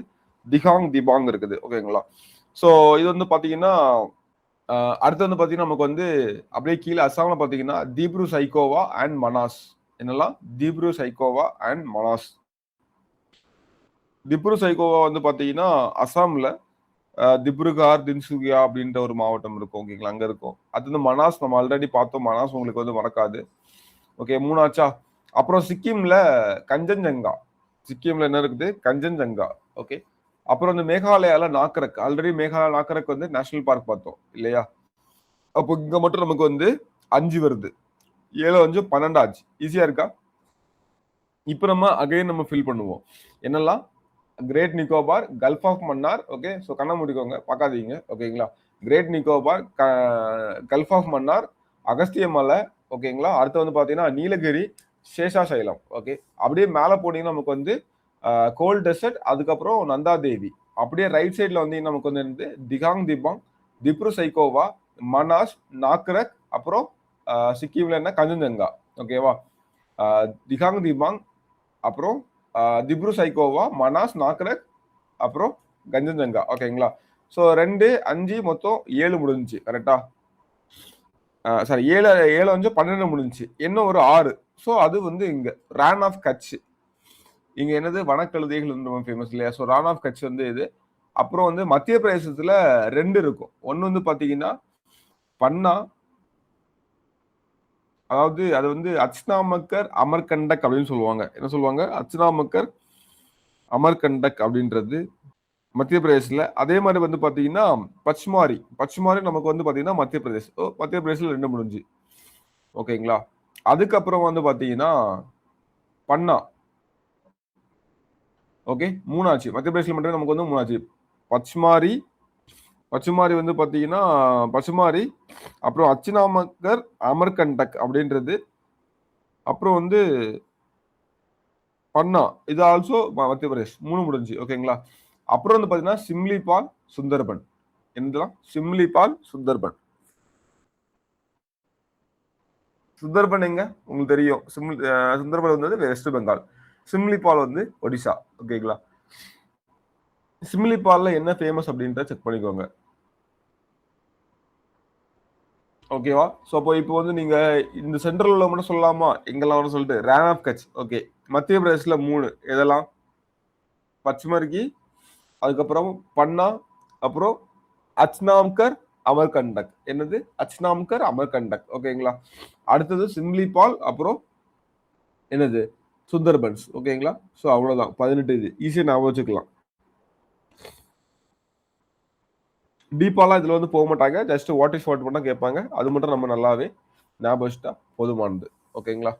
ஸோ இந்தியாவில் மட்டும் 18 உயிர்கோள மையங்கள் இருக்குது. ஓகேங்களா? இந்தியாவில் மட்டும் 18 உயிர்கோள மையங்கள் வந்து நமக்கு இருக்குது.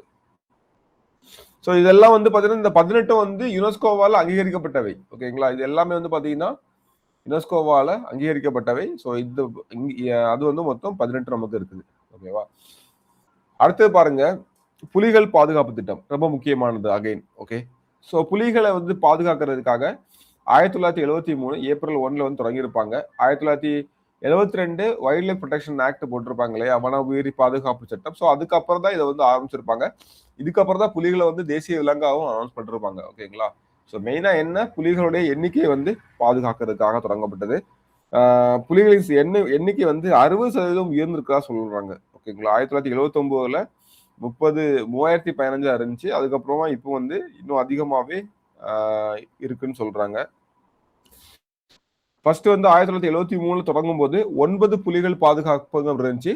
இப்போ நமக்கு வந்து பாத்தீங்கன்னா 2016 டேட்டா படி, இது கரண்ட் அஃபேர்ஸ் நம்ம செக் பண்ணிக்கணும், பார்க்கலாம். கரண்ட் அஃபேர்ஸ் கண்டிப்பா வரும். 2016 டேட்டா படி நமக்கு வந்து 50 காப்பகங்கள் இருக்குது. புலிகள் காப்பகம் வந்து 50 காப்பகங்கள் இருக்குது.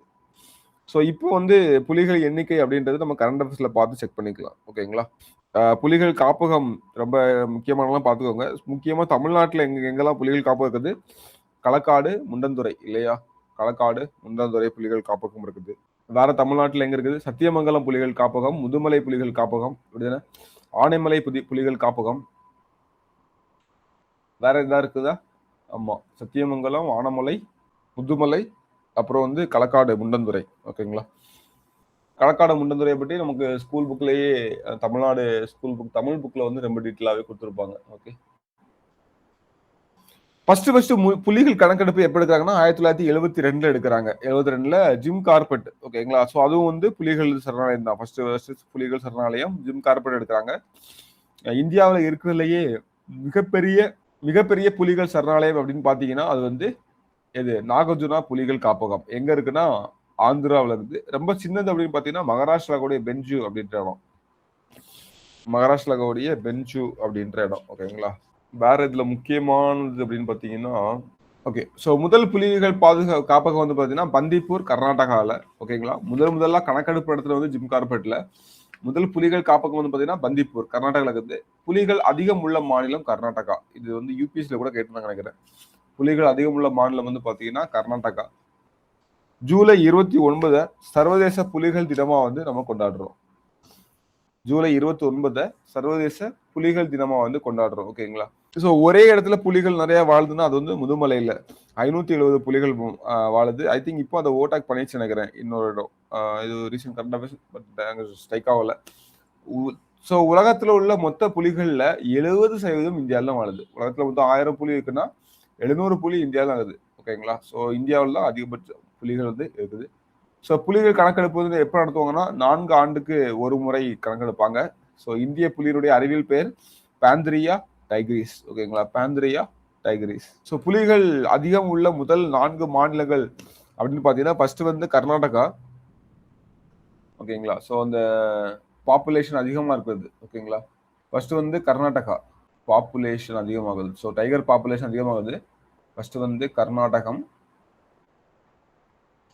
அப்புறம் வந்து உத்தரகாண்ட். அதுக்கப்புறம் இடத்துல வந்து மத்திய பிரதேசம், அப்புறம் வந்து 4வது தமிழ்நாடு. இதையும் சும்மா சைடில் ஞாபகம் வச்சுக்கோங்க, முக்கியமானது கூட. ஓகே, ஸோ புலிகள் கணக்கெடுப்பு 4 ஆண்டுக்கு ஒரு முறை நடத்துறாங்க. உலகத்தில் உள்ள புலிகளில் 70% இந்தியாவில் இருக்குது. புலிகள் அதிகமான வாழக்கூடிய பகுதி வந்து பார்த்தீங்கன்னா முதுமலையா இருக்குது. ஓகேங்களா? முதுமலை இருக்குது தமிழ்நாட்டில். ஓகே, இந்தியாவில் உயிரின பாதுகாப்பு திட்டங்கள் முக்கியமானது என்னெல்லாம் பார்த்தீங்கன்னா ஃபர்ஸ்ட் வந்து புலிகள். இப்போதான் பார்த்தோம். புலிகள் நமக்கு வந்து பார்த்தீங்கன்னா 1973 நமக்கு வந்து புலிகள் காப்பகம் கொண்டு வராங்க. அதுக்கப்புறம் வந்து பாத்தீங்கன்னா புலிகள் காப்பகம் 1973 கொண்டு வராங்க. முதலைகள் வளர்ப்பு திட்டம். ஓகேங்களா? வளர்ப்பு இயக்கம் ஆக்சுவலா அது 1975 புலிகள் 73, முதலைகள் 75, காண்டாமிருகம் 87. ஓகேங்களா? அடுத்தது பாத்தீங்கன்னா யானைகள் பாதுகாப்பு திட்டம் 1992ல, கடல் ஆமைகள் பாதுகாப்பு திட்டம் வந்து சீ டர்ட்டில்ஸ் 1999ல. ஓகே. ஸோ இது எல்லாமே வந்து முக்கியமானது. இதுவும் வந்து கொஸ்டின் கேட்கறதுக்கான நிறைய வாய்ப்புகள் நமக்கு வந்து. இந்தியாவில் அதே மாதிரி இந்த பயோடைவர்சிட்டி ஹாட்ஸ்பாட் அப்படின்னு சொல்லுவாங்க. ஓகேங்களா? Biodiversity hotspot. So biodiversity hotspot வந்து இந்தியாவில் 4 இருக்குது ஆக்சுவலா. அது மட்டும் என்னன்னு பார்த்துலாம். ஆக்சுவலா பயோடைவர்சிட்டி ஹாட்ஸ்பாட் என்னன்னா அதிக அளவு உயிரினங்கள் காணப்படக்கூடிய பகுதிகள் தான் ஹாட்ஸ்பாட், வள மையங்கள் அப்படின்னு சொல்லுவாங்க. என்ன சொல்றது? அதிக அளவு உயிரினங்கள், ஓகேங்களா, உயிரின கலவைகள் வந்து அதிக அளவுல காணப்படக்கூடியதா என்ன சொல்லுவாங்கன்னா பயோடைவர்சிட்டி ஹாட்ஸ்பாட் அப்படின்னு சொல்லுவாங்க. இதுல எங்க அதிகமா அப்போ உயிரினங்கள் அதிகமா காணப்படும் நீங்களே கெஸ் பண்ணுங்க. வெப்பமண்டல மழை காடுகள்ல தான் அதிகமா காணப்படும். அப்படின்னா evergreen forest, tropical evergreen forest நமக்கு வந்து பாத்தீங்கன்னா அதிகமா நமக்கு வந்து என்ன காணப்படும்? இந்த என்னது இந்த பயோடைவர்சிட்டி ஹாட்ஸ்பாட் வந்து அதிகமாக காணப்படும். ஓகேங்களா? ஸோ வெப்பமண்டல காடுகள் வந்து உலகத்துல மொத்தமே 7% தான். ஆனா அதுல வந்து பாத்தீங்கன்னா 50% இந்த பல்வகை உயிரினங்களை தன்னகத்தை கொண்டிருக்குது. இந்த பயோடைவர்சிட்டி ஹாட்ஸ்பாட் வந்து இருக்குது அப்படின்னு சொல்றாங்க. அதுக்கப்புறம் வந்து பாத்தீங்கன்னா இதுல மெயினா வந்து பாத்தீங்கன்னா இந்தியாவுல பார்த்தீங்கன்னா 4 ஹாட்ஸ்பாட் இருக்குது. ஓகேங்களா? இந்தியாவுல ஒரு முக்கியமானது இது மட்டும் நோட் பண்ணிக்கோங்க. ஓகேங்களா? இந்தியாவுல வந்து பாத்தீங்கன்னா biodiversity hotspot, biodiversity hotspot. Okay, அதாவது உயிரின பன்மை வள மையங்கள் அப்படின்னு சொல்லுவாங்க. உயிரின பன்மை, அதாவது பயோடைவர்சிட்டி வள மையம். ஓகே, ஸோ இதுல வந்து பாத்தீங்கன்னா இந்தியாவில் 4 வந்து காணப்படுது இந்தியாவில். ஸோ ஒன்று வந்து பாத்தீங்கன்னா மேற்கு தொடர்ச்சி மலை, வெஸ்டர்ன் காட்ஸ், மேற்கு தொடர்ச்சி மலை ஒரு ஹாட்ஸ்பாட். பல உயிரினங்கள் நமக்கு வந்து வாழுது. ஓகேங்களா? ஸோ அதுக்கப்புறம் வந்து பாத்தீங்கன்னா ஹிமாச்சல் பிரதேசம், அதுக்கப்புறம் வந்து பாத்தீங்கன்னா நமக்கு இன்னொன்னு இந்தோ பர்மா பிரதேசம். ஓகேங்களா? அதுக்கப்புறம் வந்து பாத்தீங்கன்னா சுந்தர்லாந்து, அதாவது நிக்கோபர் தீவு கூட்டம், சுந்தர்லாந்து. ஓகேங்களா? பிளஸ் வந்து நிக்கோபர் தீவு கூட்டமும் சேர்ந்து வரும். ஓகேங்களா? ஸோ இதான் வந்து பாத்தீங்கன்னா நமக்கு இந்தியாவில் உள்ளது. ஓகே, ஆமா. அதே மாதிரி இன்னொரு கொஸ்டின் கேட்டிருந்தாங்க பாத்துக்கோங்க. ப்ரீவியஸ் இயர் கொஸ்டின்ல இந்த பல்லுயிர் இடங்கள், பல்லுயிர் மிகு இடங்கள், அதாவது பயோடைவர்சிட்டி ஹாட்ஸ்பாட் இருக்கு இல்லையா? இப்போ ஒரு இடத்துல வந்து பயோடைவர்சிட்டி ஹாட்ஸ்பாட் அப்படின்னு சொல்லணும்னா அதுக்கு என்ன கண்டிஷன் இருக்கணும் அப்படின்னு பாத்தீங்கன்னா குறைந்தபட்சம் 1500 உள்ளூர் தாவரங்கள் இருக்கணும். ஓகேங்களா? மினிமம் 1500 தாவர இனங்கள். ஓகேங்களா? இது வந்து உள்ளூர் தாவர இனங்கள் சொல்லுவாங்க. லோக்கல் வெஜிடேஷன் வந்து பாத்தீங்கன்னா மினிமம் 1500 இருக்கணும். ஒன்னு. இன்னொரு கண்டிஷன் வந்து பாத்தீங்கன்னா நமக்கு வந்து குறைந்தபட்சம் 70% வாழ்விடங்கள்ல அவைகள் ஆக்கிரமிச்சிருக்கணும். ஓகேங்களா? 70% வாழ்விடம். ஓகே, ஸோ இந்த 2 கண்டிஷன் சாட்டிஸ்ஃபை பண்ணாதான் அதை வந்து பல்லுயிர் பாதுகாப்பு மையம் அப்படின்னு சொல்லிட்டு சொல்றாங்க. ஓகேங்களா? ஸோ இதுவும் நம்ம வந்து லைட்டா ஞாபகம் வச்சுக்கோங்க. ஓகே, ஸோ தமிழ்நாட்டில் வந்து பார்த்தீங்கன்னா வனவிலங்கு சரணாலயம், அதே மாதிரி பறவைகள் சரணாலயம் நம்ம வந்து யூனிட் 9, அதாவது இப்போ யூனிட் 5 நம்ம பார்க்கும்போது அதில் ஃபுல்லாகவே நம்ம வந்து பார்த்துட்டோம் இல்லையா? முதுமலை வனவிலங்கு சரணாலயம், ஜஸ்ட் சொல்கிறேன், அப்படி கேட்டுக்கோங்க, உங்களுக்கு ஞாபகம் வரும். முண்டந்துறை, கோடியக்கரை, ஓகேங்களா, இந்திரா காந்தி வனவிலங்கு சரணாலயம், அப்புறம் வந்து களக்காடு வனவிலங்கு சரணாலயம், வல்லநாடு கருப்பு மான்கள் சரணாலயம், மலையணில் வனவிலங்கு சரணாலயம், கன்னியாகுமரி வனவிலங்கு சரணாலயம், சத்தியமங்கலம், மேகமலை, கோடியக்கரை, கொடைக்கானல், கங்கை கொண்டான், வடகாவிரி, நெல்லை. ஓகேங்களா? இது எல்லாமே நமக்கு வந்து வனவிலங்கு சரணாலயங்கள். ஓகேங்களா? பறவைகள் சரணாலயம் அப்படி சொல்றேன், ஞாபகம் பாருங்க. வேட்டங்குடி சிவகங்கையில இருக்குது. ஓகேங்களா? பழவேற்காடு, புலிக்காட் லேக்கு, பழவேற்காடு ஏரி சரணாலயம், அப்புறம் வந்து கரிக்கிளி, காஞ்சிபுரத்துல கரிக்கிளி, அப்புறம் கஞ்சிரங்குளம், சித்திரங்குடி, கூந்தன்குளம், அதாவது கூடங்குளம் பக்கத்துல கூத்தங்குளம். ஓகேங்களா? வெள்ளோடு, அது ஈரோடுல இருக்கும். வேடந்தாங்கல், உதயமார்த்தாண்டபுரம், மேல செவ்வனூர், வடுவூர் எங்க இருக்கு? திருவாரூர்ல. கரையொட்டி, காரையொட்டி அரியலூர்ல இருக்கும். ஓகேங்களா? அப்புறம் தீர்த்தங்கள், சக்கரக்கோட்டை, உசுடு வந்து விழுப்புரம். ஓகே, ஸோ இதெல்லாம் ஆல்ரெடி பார்த்தோம். ஸோ ஜஸ்ட் இதையும் வந்து சேர்த்தே பார்த்துக்கோங்க. ஓகேங்களா? ஒரு நல்ல ரிவிஷன் பண்ணுங்க. இந்த ஃபேக்ட் எல்லாம், அந்த புலிகள் பாதுகாப்பு இதெல்லாம் வந்து ரொம்ப ரொம்ப முக்கியமானது. இதோட நமக்கு வந்து இந்த சாப்டர் வந்து முடியுது. ஓகேங்களா? ஸோ இது வந்து ஒரு சின்ன சாப்டர் தான், ஆனால் ரொம்ப முக்கியமானது. கொஸ்டின் அதிகமாக கேட்பாங்க, கேட்கறதுக்கான அதிக வாய்ப்புள்ள ஒரு பகுதி. ஓகேங்களா? அடுத்து நம்ம வந்து பார்த்தீங்கன்னா காடு உயிரினங்கள் பார்த்தோம் இல்லையா? ஸோ இனிமே அப்படியே வந்து பார்த்தீங்கன்னா வேளாண் உயிரினங்கள் அப்படின்றத நம்ம வந்து பார்க்கலாம். ஓகேங்களா?